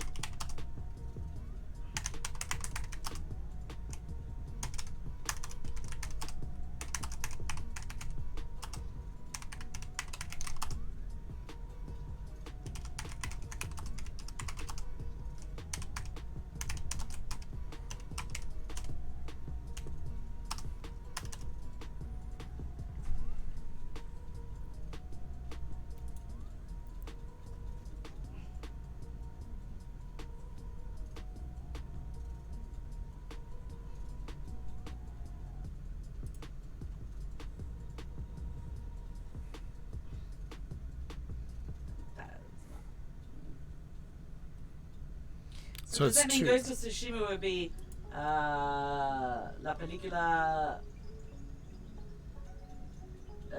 del Fantasma de Tsushima? Fantasma de Tsushima. Fantasma de Tsushima. Yeah, sí. Fantasma de Tsushima. Computer. How would you say destiny in Espanol? I pronounce that destiny, but I'm always working on how I say things, and I might not have it right. Destino. Is it Destino? Yeah. Destino. Yeah, sí. But yeah, Ghost of Tsushima would be Fantasma de Tsushima. Yo creo que You think that? La Fantasma de Tsushima un película bueno. Buena. Película buena. Fui por un cargador. Espera mí. Ooh, Espera mí. Espera mí. Let me just see. I know I feel like I'm cheating with but this is helping. I went for a charger. Wait for me. I went for a charger. Wait for me. So, cargador. That's our new word, hun. Cargador. Charger. Cargador. ¿Dónde está mi cargador? Actually, yo necesito un cargador. Mi computadora tiene 28%. What's percent?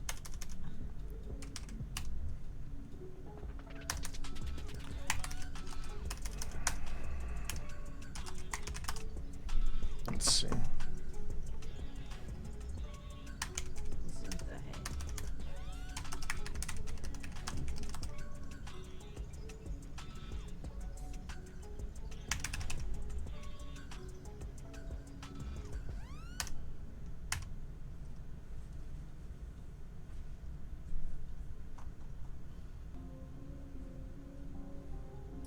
Moribundo.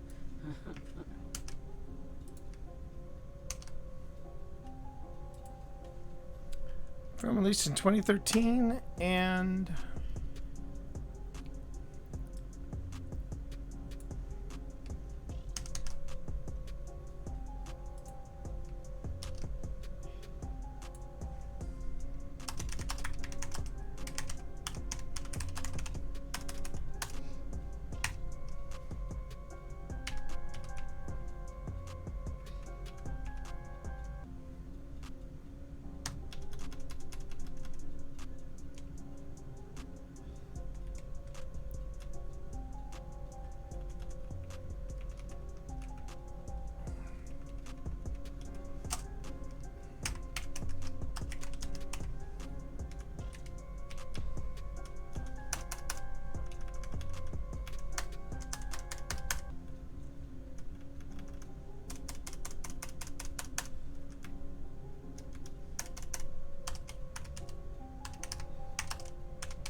Did you hear that Jessica Walter passed away?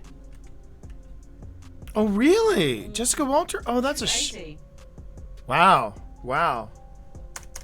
I wonder how that. She looked great for 80. Oh yeah, yes she did. Yes she did. I wouldn't have thought she was 80. And talk about a comeback between Archer and Arrested Development. Yeah. Arrested Development. Yeah. Yeah. So it's funny. So I've got a nice little angle to play in here. So the Warner Brothers executive Jeff Robinoff described Superman Returns. He said it didn't quite work as a film in a way that we wanted to. Its budget was $223 million. Box office was $391 million. Well, then Man of Steel comes out, and this is the way I'm going to put it. I'm going to say I think it did work in a way that Warner Brothers wanted. Budget was $258 million. It grossed $668 million. Yeah.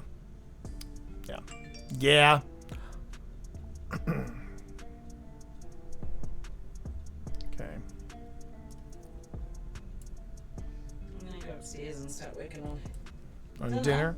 Yeah. Yep. My Wallander. And your Wallander casserole. Yeah. So I guess you're gonna have to put on Wallander and. That's hella No. depressing. I've got the rest of Alien. No. Yeah. No. What were you gonna change? You were gonna put cheese in the I'm gonna make in the cheese in the dumplings. in the dumplings. Yeah. I was gonna. Which do you think I should put? I didn't have cheddar actually. That's damn it. I think you know what? I'll put some of that Mexican mix in it because it's a little bit sharper. I don't want it to be mozzarella or something a little more bland. Okay. So I'm gonna do that.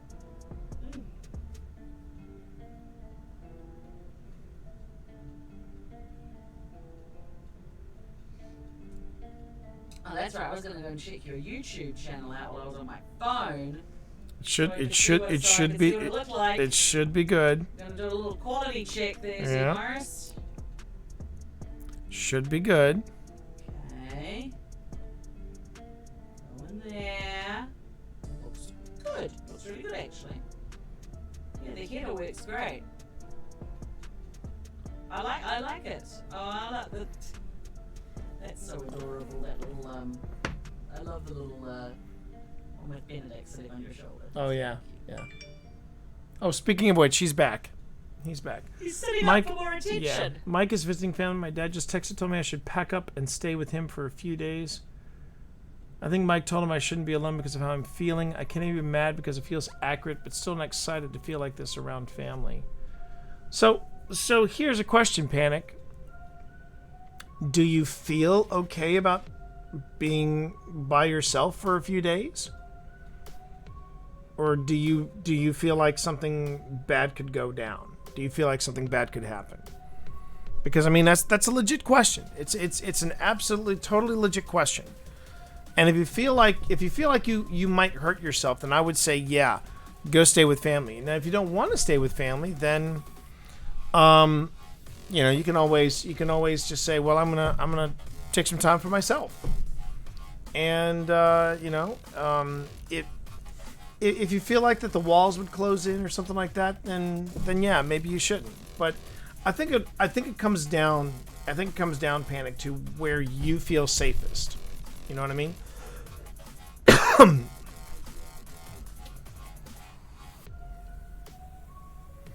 Let's see. So Man of Steel comes out.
Seriously.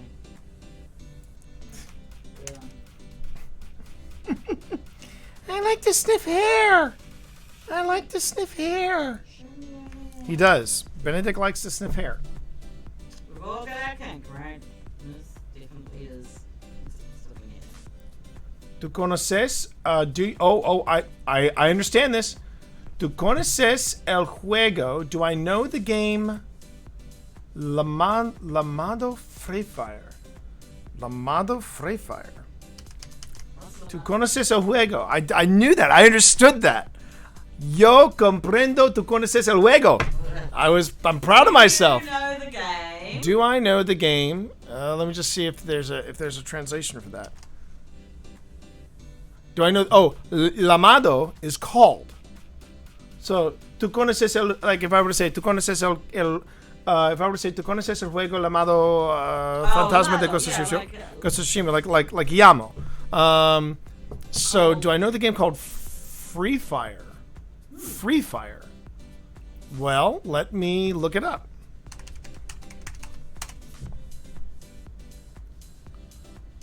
Oh, it's a battle royale game. Apps on Google Play.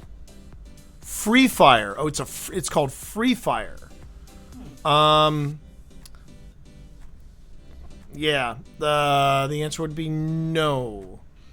Yo no conozco Free Fire. Yo no conozco Free Fire.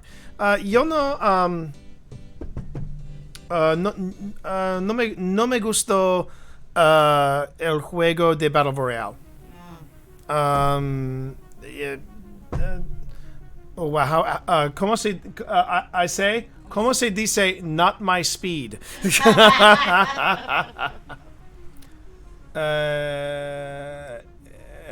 Es lo único que puedo jugar. Oh, I think it just gave me a shrug, like I don't know how I would say that. Not my speed. También. Ah, there you go.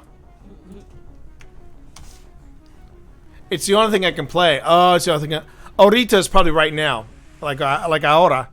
Oh, I meant to ask you. I meant to ask you. Hang on. Let me see if I can remember it. I used to remember where it was.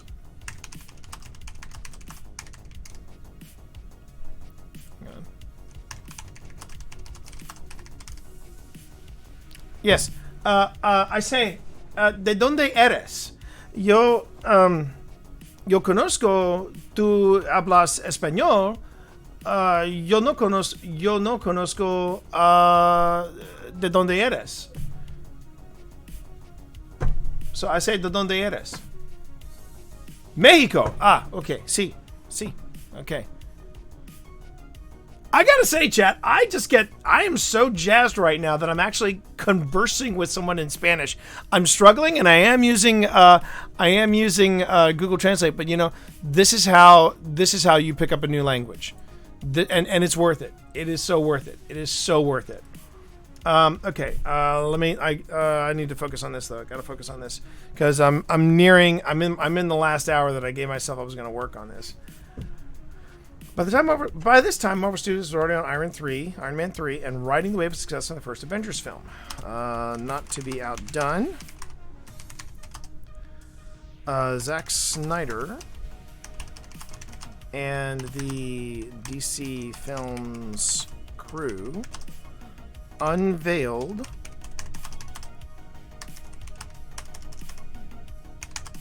the logo of Superman merged with the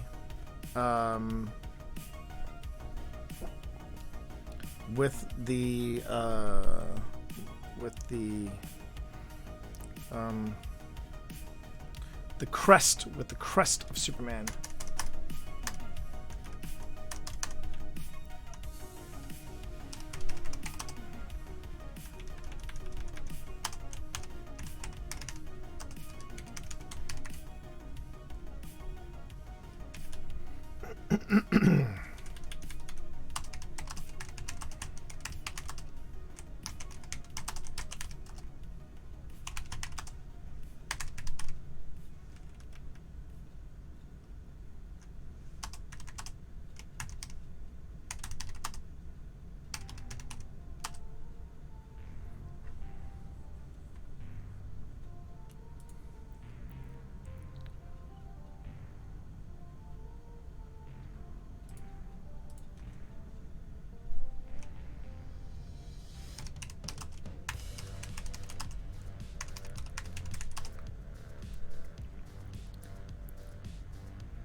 There we go.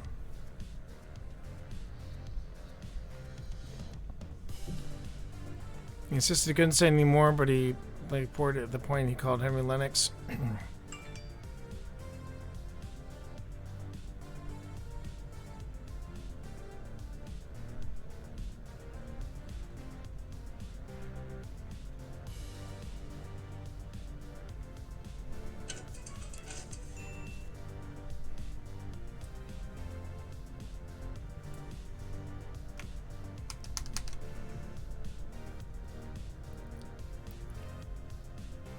Let's see, so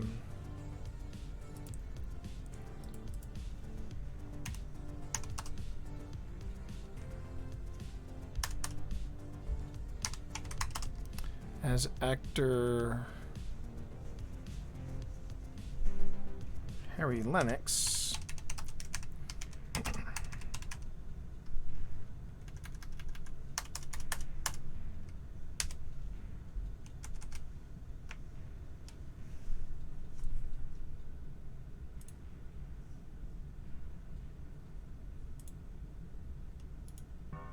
There we go. Paste options.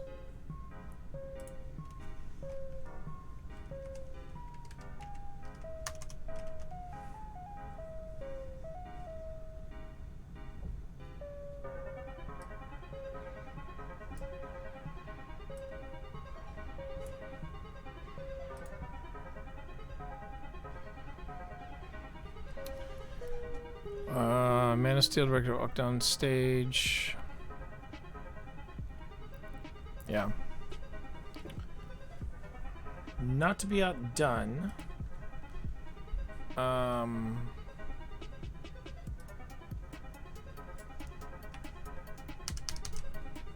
see.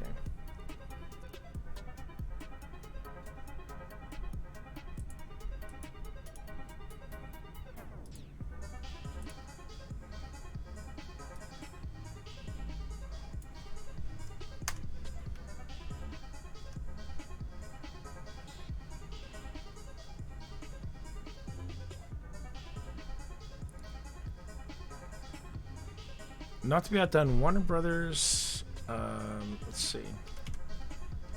The Warner Brothers legendary.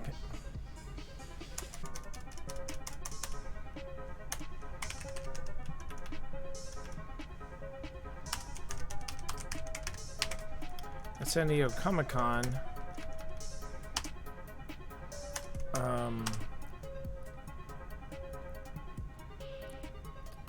Wrapped with an unexpected cameo from Zack Snyder.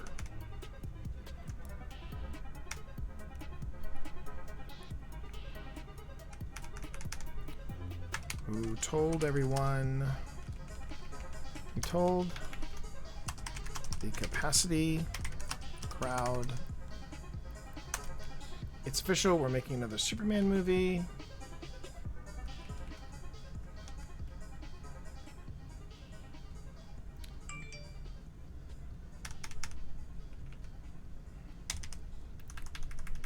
Insisting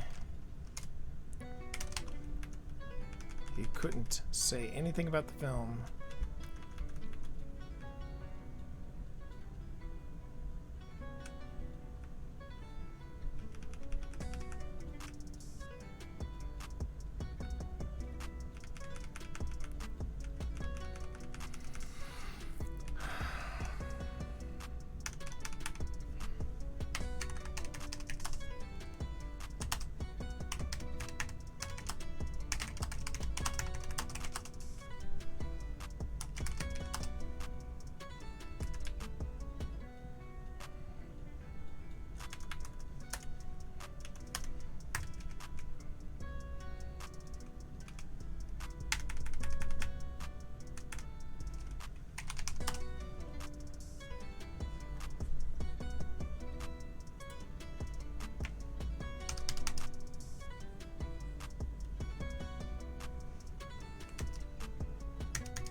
I'm in the zone now, everybody, so give me a moment, please.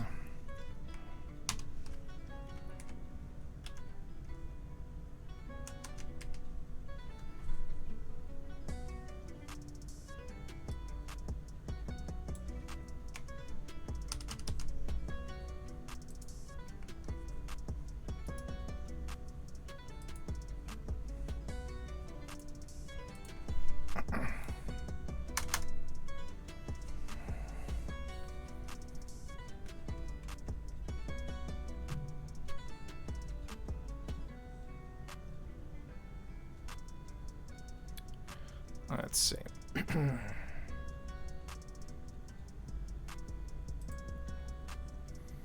So, all right. So I need to. Sorry, buddy. I'm because this is because I'm getting near the end of stream. At least this stream. I wanna see if I can tear through some of this. By this time, Marvel Studios already. Oh wait. Around this time, Marvel launched Iron Man. DC Films, which let's still not an official thing.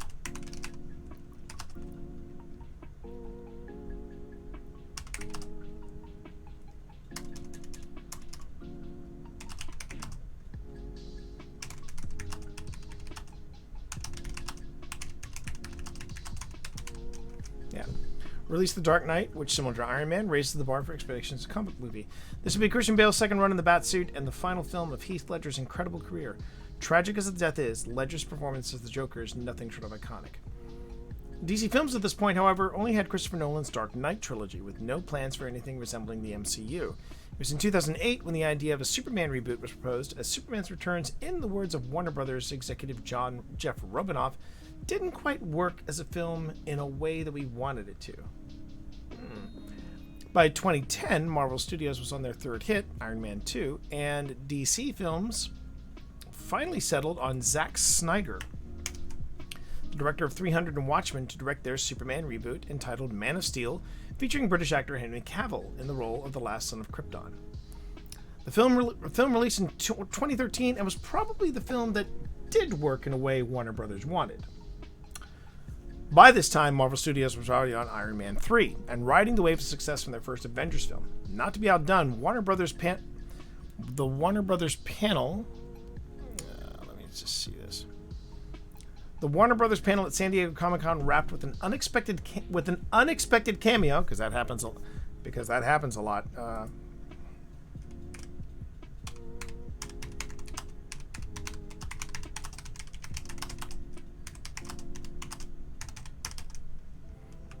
Because, yeah, that happens a lot at San Diego Comic-Con, from Zack Snyder, who told the capacity crowd, "It's official, we're making another Superman movie." Instead, he couldn't say anything about the film, but offered a teaser for what was to come.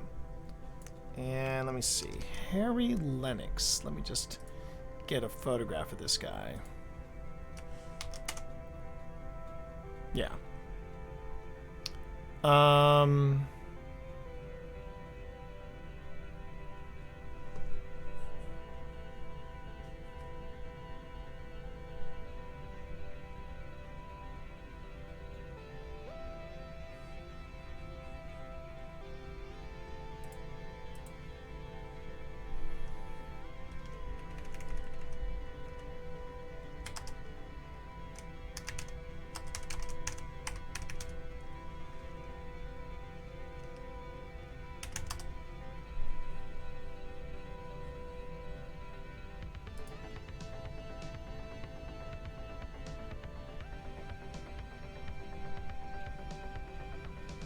Ah.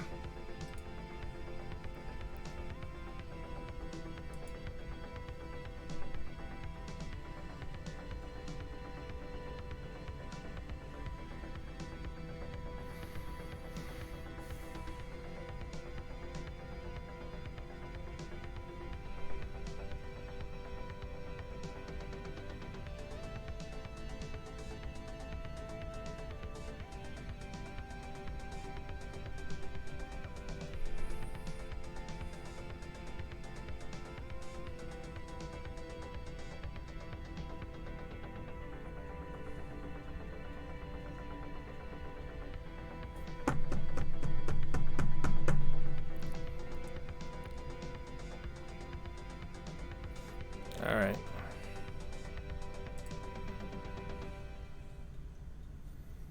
Let's just see here. So what was the role that he played?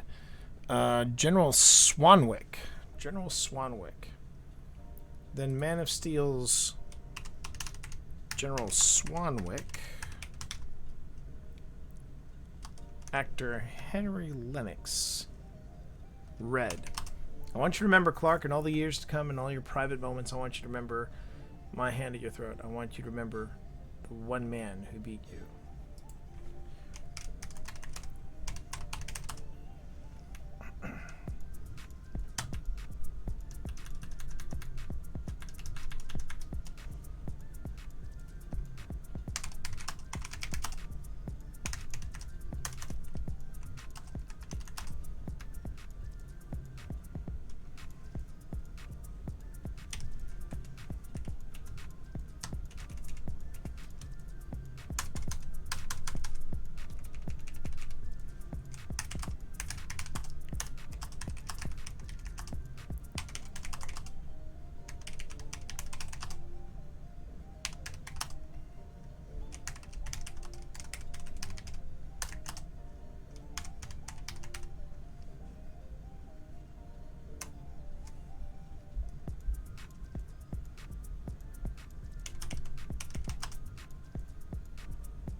Might have to take it. Yeah, no, I could leave iconic in there for 2 times, I think. All right. Okay. Get Frank Miller's. We were going to apparently get Frank Miller's iconic showdown between The Dark Knight and Superman. And let's see, Batman. All right.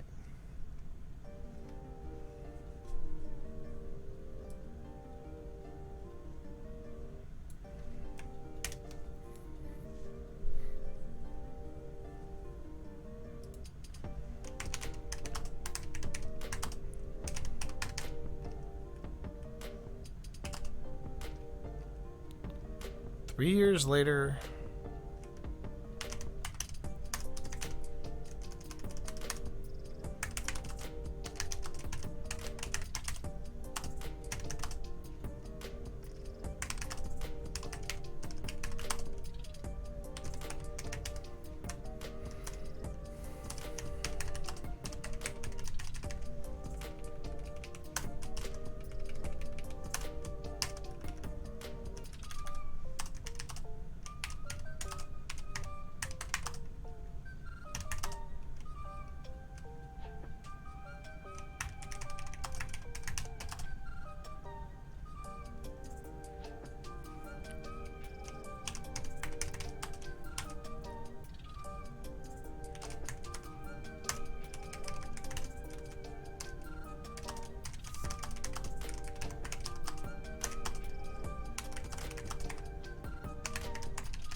I know exactly which scene.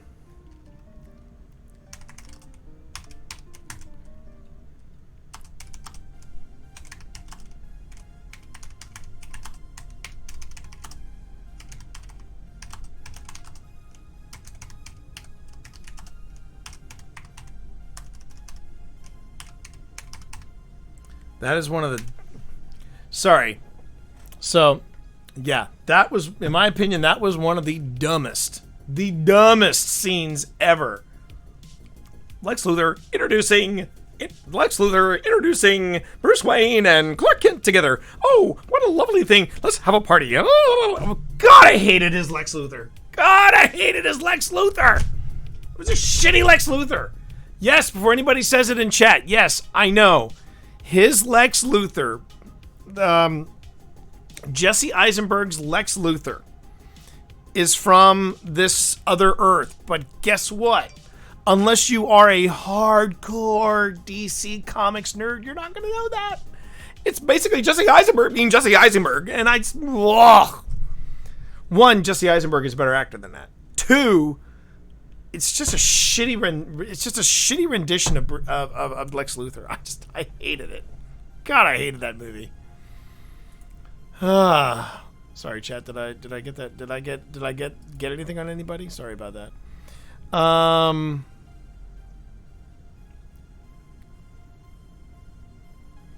Let me see here. San Diego Comic-Con, development, casting, design, filming, marketing, release, reception. No, that wasn't what I wanted to see. It was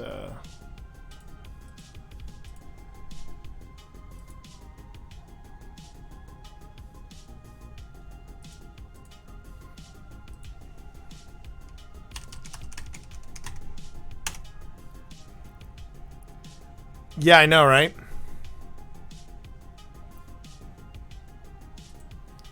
I mean, they could have had many other. There could have been many other people that could have done that, but it was just, yeah. Director-driven mandate. Okay. DC Films director-driven mandate. Suicide Squad actress Margot Robbie, who played Harley Quinn, producer of several upcoming Harley Quinn-related movies, must trust their director's vision in the DC Universe too.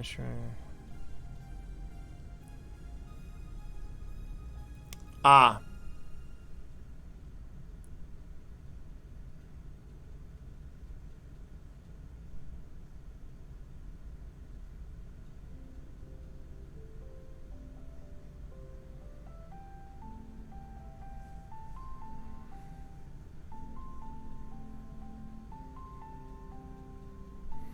Yeah. Okay, so let's see. Well, I mean, and I still haven't seen... I've heard that John Cryer also does a very good Lex Luthor, too. I've kind of fallen off the wagon with Supergirl. I need to get back on it. And I've heard that the new Superman and Lois series is supposed to be really good. I mean, I heard everybody just rave about it.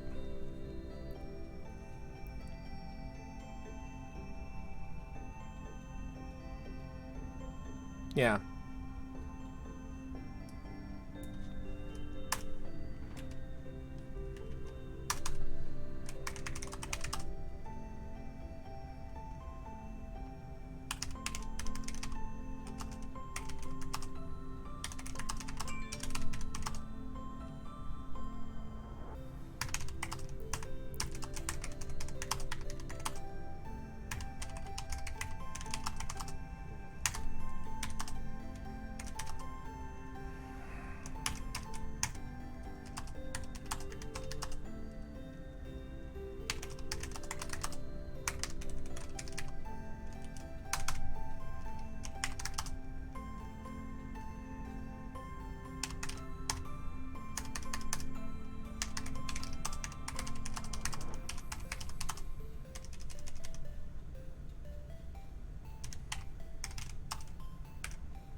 I might need help with this.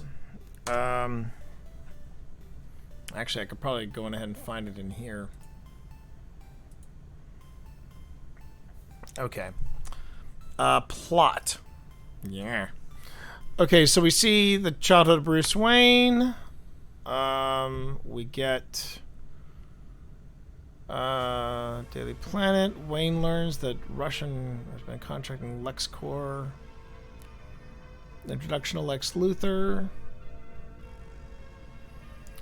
Bruce LexCorp. Steel. Oh, introduction of Diana Prince and Wonder Woman. Yay, Austin, welcome back.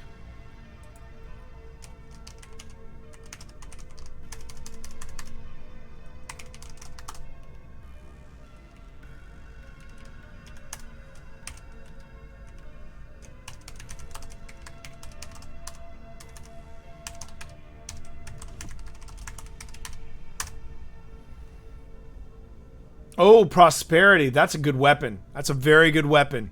Very good weapon. That's the hand cannon, correct?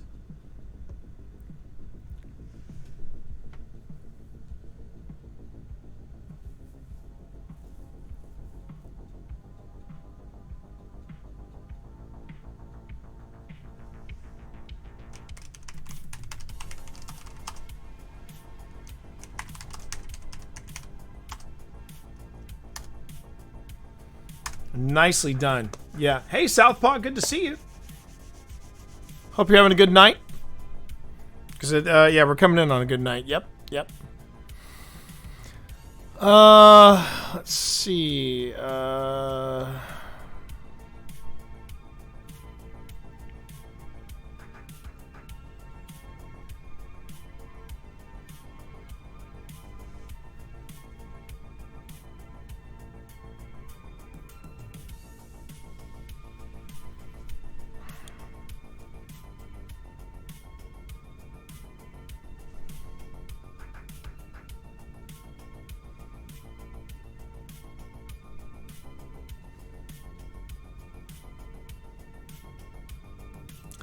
Yeah, Doomsday. Introduction to the Flash. Brief. Let's see. Introduction to the Flash. Brief introduction. of Aquaman. Let's see.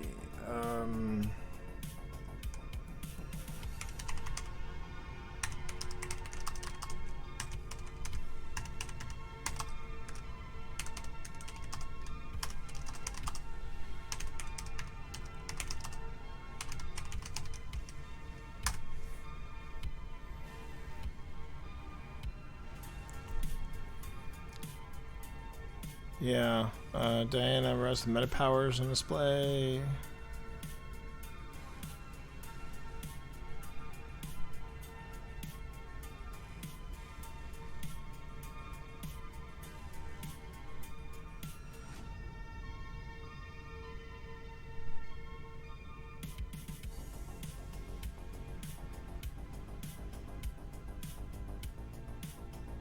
Okay.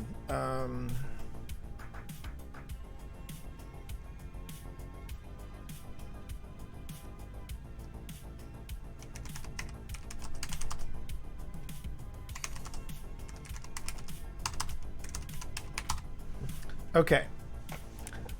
Yep, Benedict is back on the tree, and he's chilling, so he's good. Bless you if you're watching it. I made it only through. I don't think I can, Nerd Girl, but I'm trying to remember if this is everything that was covered in Batman vs. Superman. There was the origin story of Batman. We got Lex Luthor. We got the introduction of Diana Prince and Wonder Woman. We got the introduction of the Flash. Got a brief introduction of Aquaman. Got an introduction of Doomsday. And then we got the setup for the Justice League. That was all in one freaking movie. One effing movie.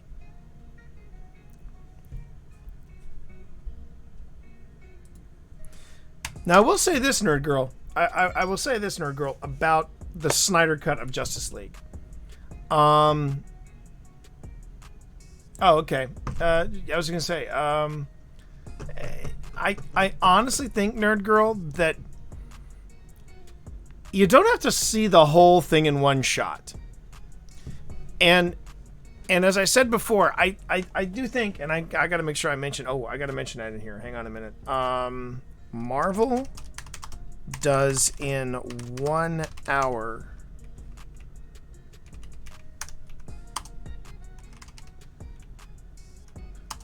than Zack Snyder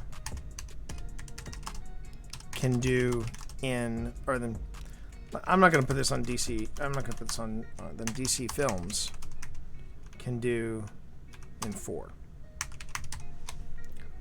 No, DC doesn't understand characters.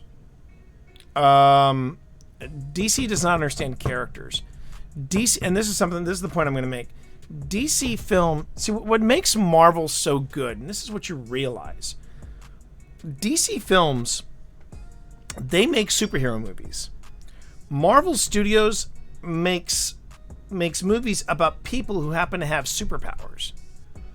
I mean, when you look at, like, say, the First Avenger, when you look at Captain America: First Avenger, it is at least it's almost an hour into the movie before he finally gets his superpowers.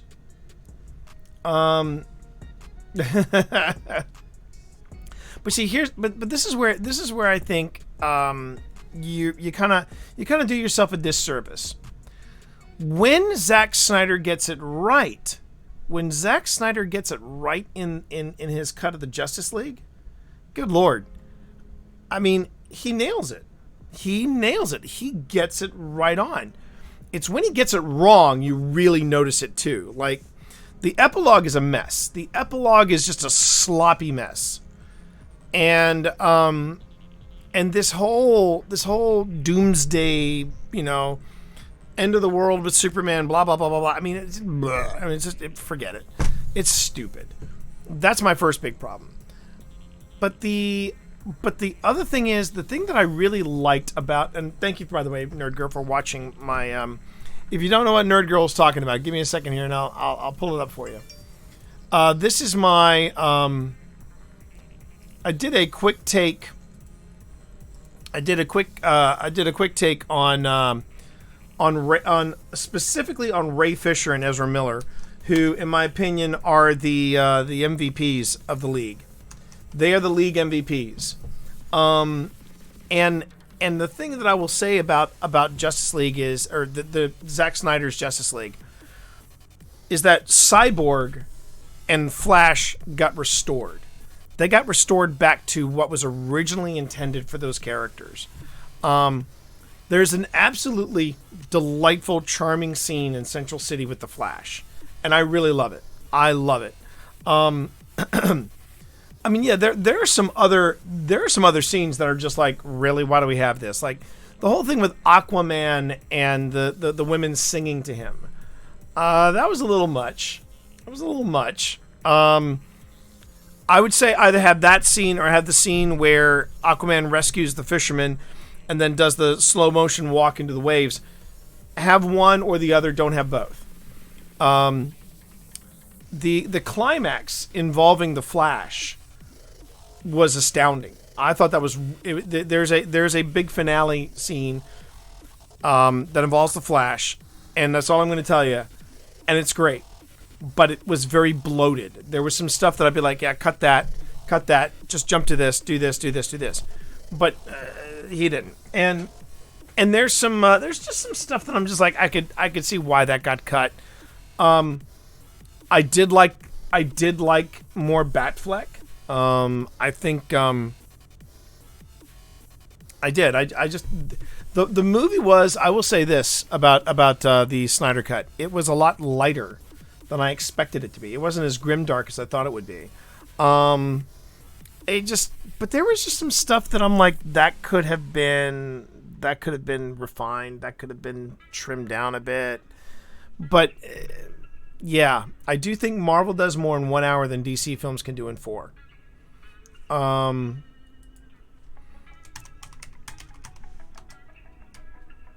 But to have all this, the origin story of Batman, the introduction of Lex Luthor, the introduction of Diana Prince and Wonder Woman, the introduction of the Flash, the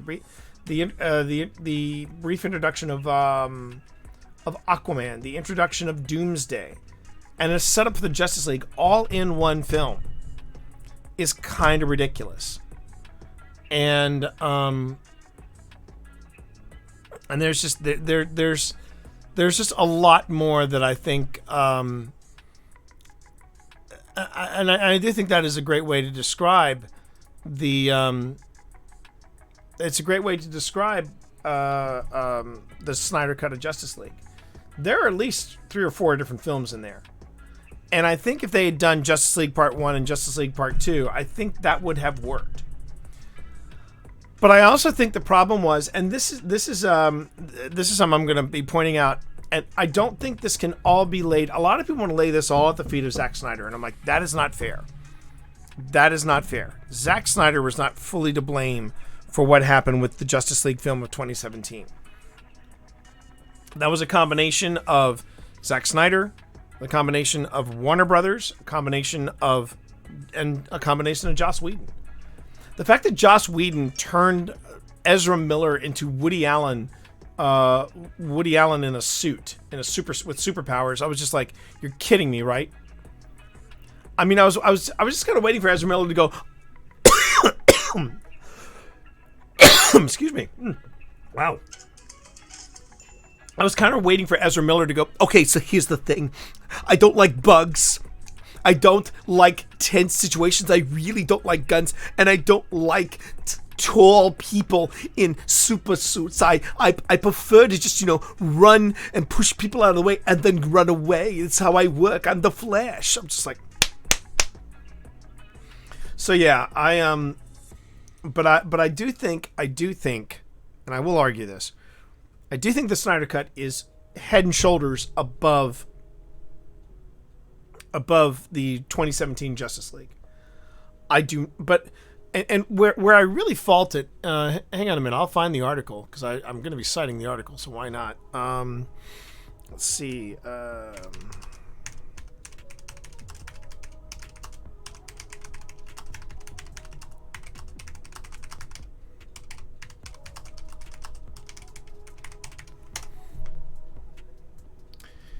Yeah, this is so this is welcome back. Welcome back, guys. But okay, so this is actually Zack Snyder talking about the Justice League. And he did say, let me see if I can find it.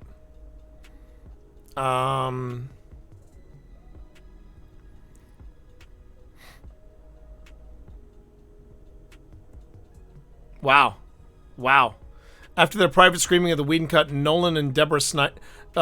Nolan and Deborah Snyder emerged into the light with a shared mission. They came and they just said, "You can never see that movie." Eh. I'm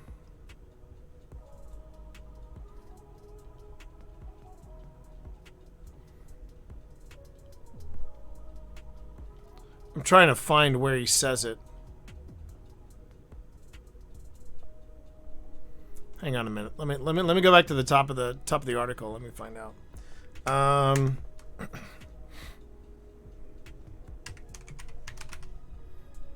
Here we go. Initially, Warner Brothers just wanted to release the raw footage on his laptop. The fact that Warner Brothers said, "We'll just do a Snyder cut and we'll release the raw footage on your laptop." They're ready to make it logistically and financially possible, which HBO Max did, and Zack had a willingness to do it. It seemed like a win for everybody. Initially, said Snyder, Warner Brothers just wanted to release the raw footage on his laptop. I was like, "That's a no. That's a hard no," he said. And they're like, "But why? You can just put up the rough cut." Snyder didn't trust their motivations. I go. Here's why. 3 reasons. 1, you get the internet off your back, which is probably your main reason for wanting to do this. 2, you get to feel vindicated for making things right on some level. And then 3, you get a shitty version of the movie that you can go and say, "See, it's not that good anyway, so maybe I was right." I mean, that was Warner Brothers basically just being Warner Brothers. And that was some bullshit right there. To say, "Yeah, we'll just go ahead and release the raw footage on your computer." I'm like, what stupid... That's just Warner Brothers saying, "Look, we want to make some bank off this. You know, even if we don't have to, we can just release this." I mean, that to me just tells you right there, Warner Brothers didn't give 2 shits about a good movie. They just wanted to try to make some bank off this because of all the hype. And I do think the Snyder cut is a superior cut to the cut that we got with Whedon. But I'd be also the first one to say it still doesn't work. Because when you compare it to other stuff from Marvel, that's the point I'm getting at here.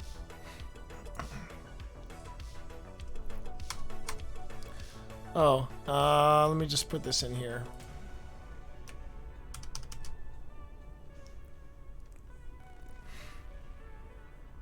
As you can see, I'm going to be covering a lot in this video essay, and if everything works out, I'll have it done by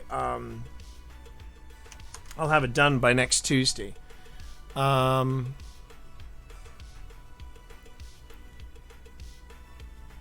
I do think it's great that he got it out. I really do think it's great that he got out this version of the Justice League. I really do.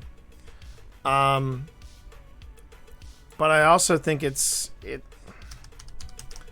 I just think that it's a shame that, I mean, he did it. He did do it.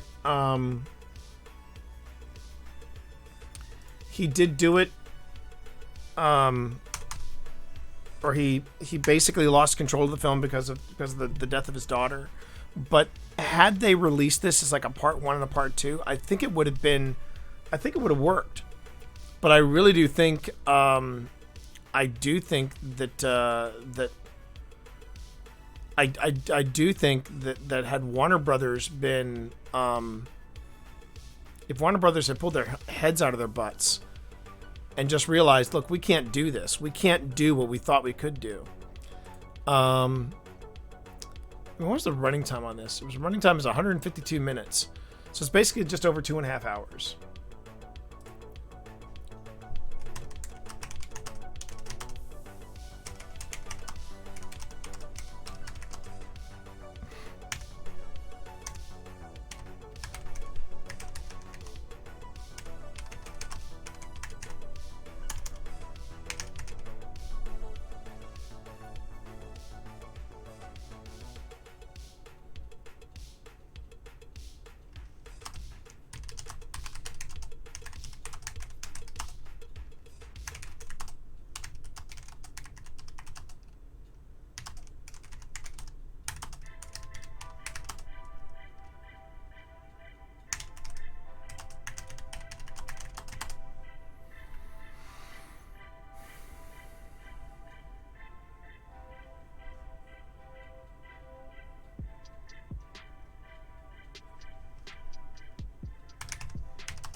And let me just see. 20. That was for 2017.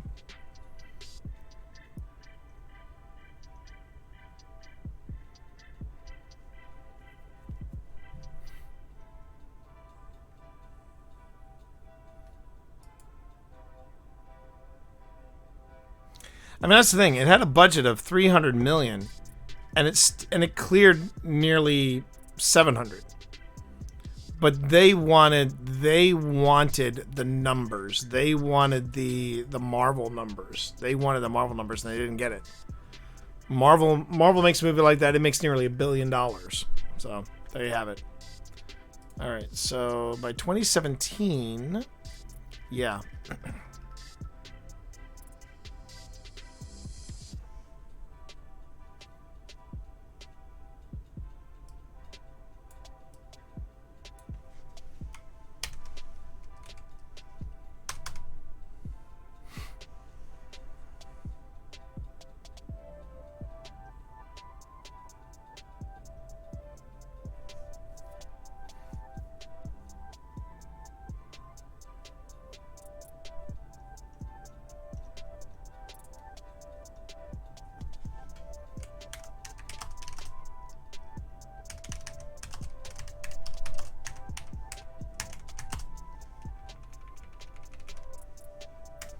One of the things I've learned about doing video essays, though, chat, is I've learned that if you want to try to keep the production quick, you actually have more voiceover than you do actual people on the screen. So if I'm talking, I've got to find stuff that I'll say, yeah, here I'm going to be, the camera's going to be on me.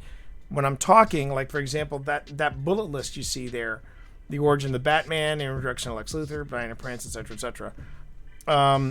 That is basically me doing like a bullet list of stuff, just stuff. So let me just see here. Let me go back here.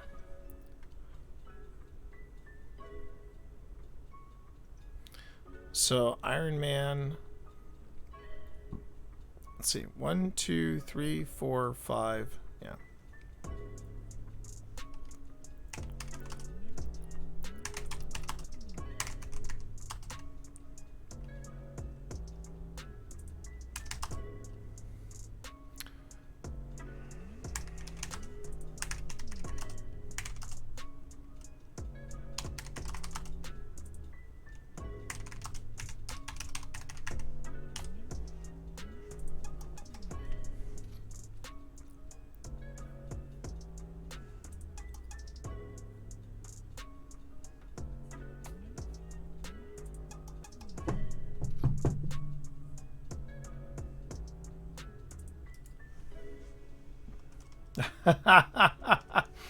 I like what you did with the icon there, I say. Muy bien, muy bien. My clockwork heart with sunglasses. I love it.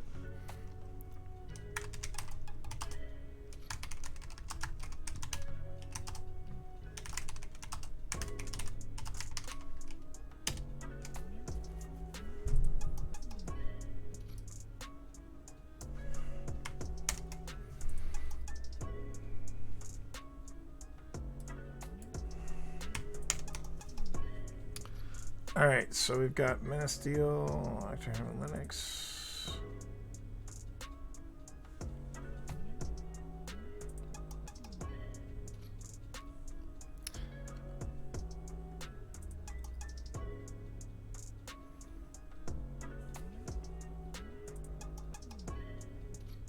$2013, and it was 2017. Yeah, 2017.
Okay, so we've got. Keep in mind, Marvel Studios took 5 films. Yeah, it's also 4 years, but so I'll take that out. Keep in mind, Marvel Studios took 5 films to get the Avengers. DC Films plan to do the same thing for Justice League with only 2 movies.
Ya me dio hambre. Are you getting hungry? I'm getting hungry too. Yeah, we it's 5 minutos 5 minutos shoot 5 minutos menos 5 minutos 5 minutos menos 5 Dale Cinco. So we're so yeah, so I'm gonna wrap up the stream here in just a bit.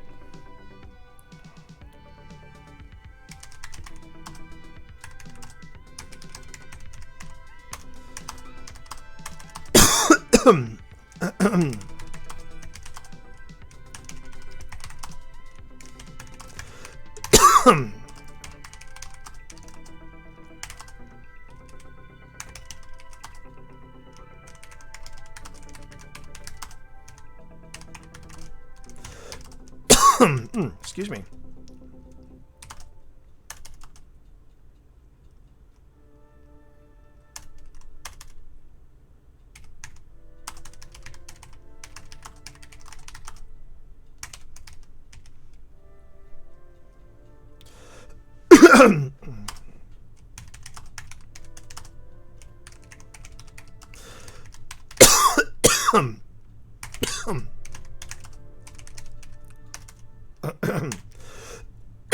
Ooh, excuse me, everybody.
Yeah.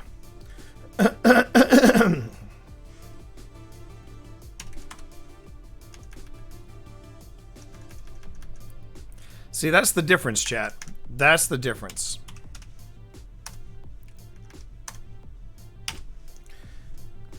I mean, Justice League did make its money back. You know, it made it made double of its budget, right? Made double its budget. Avengers, however, was cheaper to make, and it got into the B's. It got into the billions, and that was what was that was what pissed off Warner Brothers.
Now I say don't get too crazy with the spamming of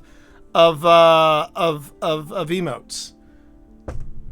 Pace yourself. Pace yourself. I realize it's a chill stream and we're writing and we're doing stuff, but you know,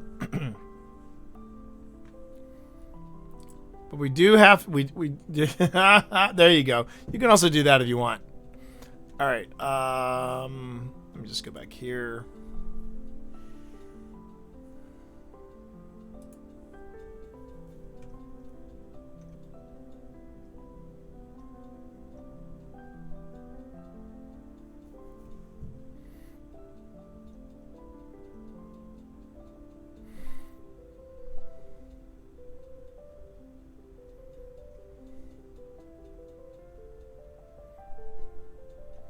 I mean, there's another thing too. I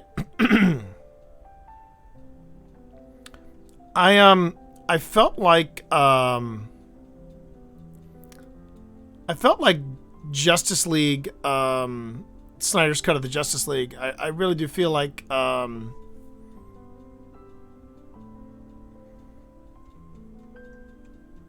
do feel like there's plenty of blame. Let me know if you have questions, he said. Well, there you go.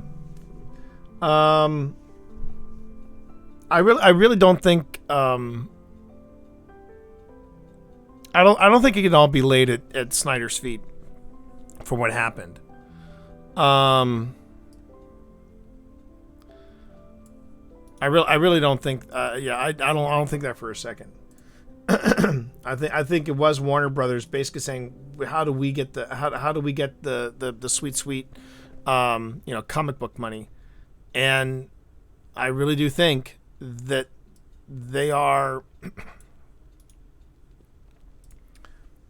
I do think. I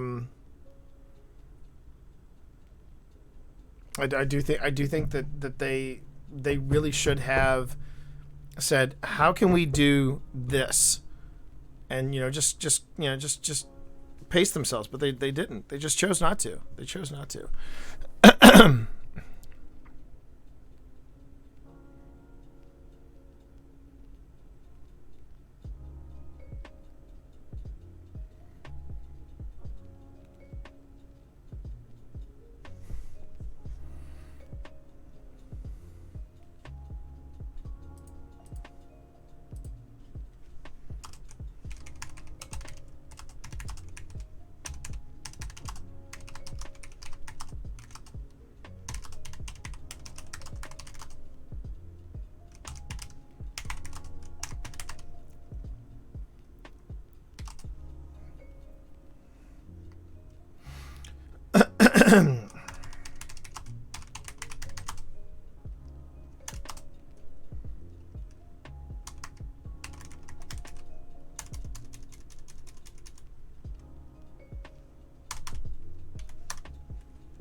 There you go.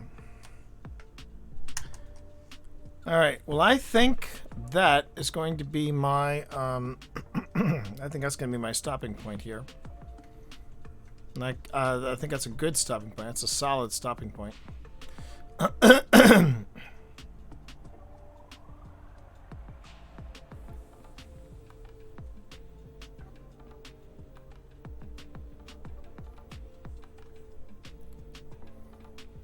All right.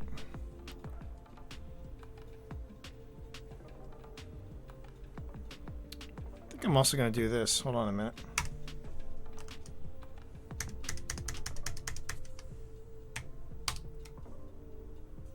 Okay. And we go to crop. But I do think that, if you were to ask me, do I think people should see the Snyder Cut of Justice League? I would say yes. I would say yes. Just go in with the right. Go in with the right.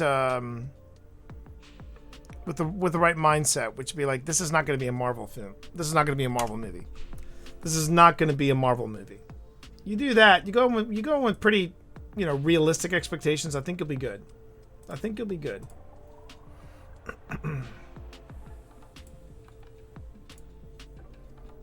Okay, and I'm going to call this.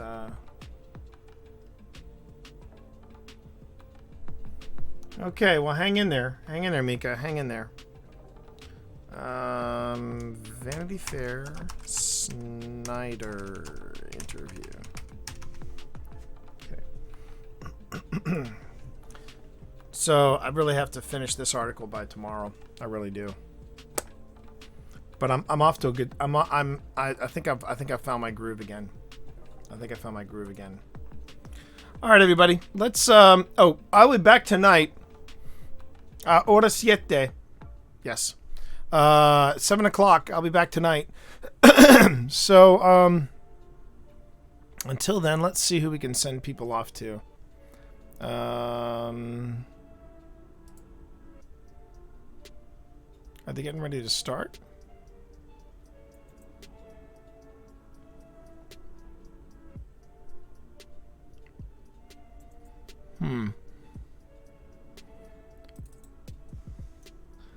Can't tell if they're taking a break or not, so I don't know if they're there. So let me up.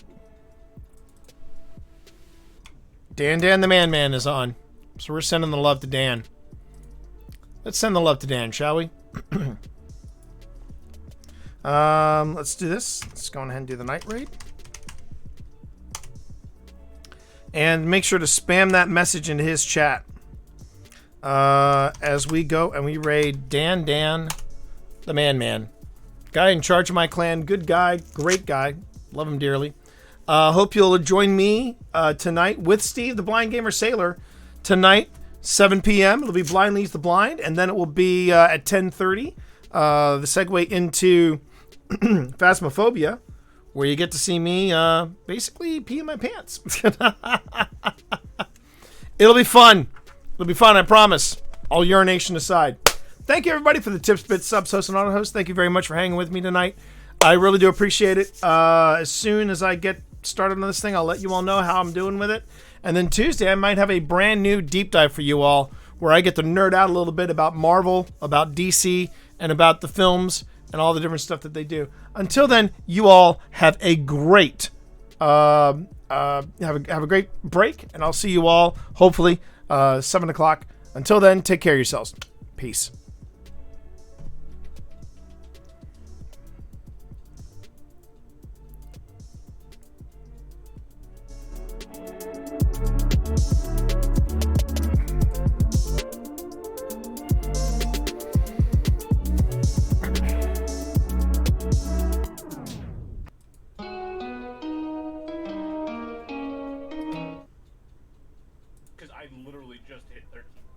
Yeah.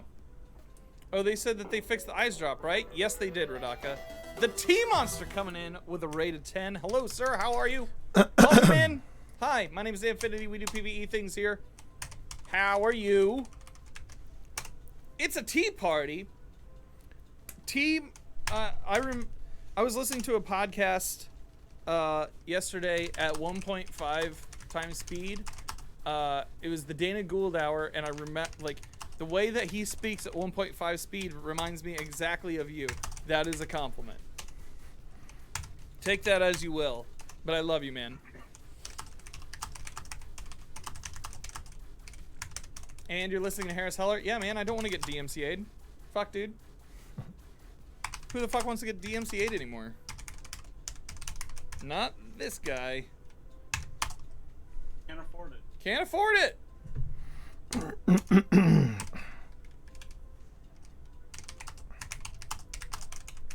Alright, changing out to Worley.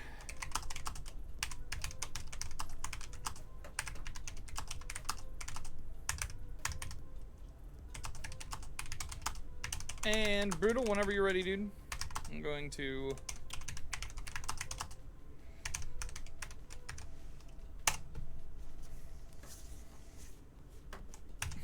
Love you too, and I will take that as a compliment. Not sure if I'll be making it out to Gen Con this year, but in 2022 we have another night of libations to enjoy. Yes, sir. Yes, sir. T. Completely down. Check over the Dildonic Resonator is on sale.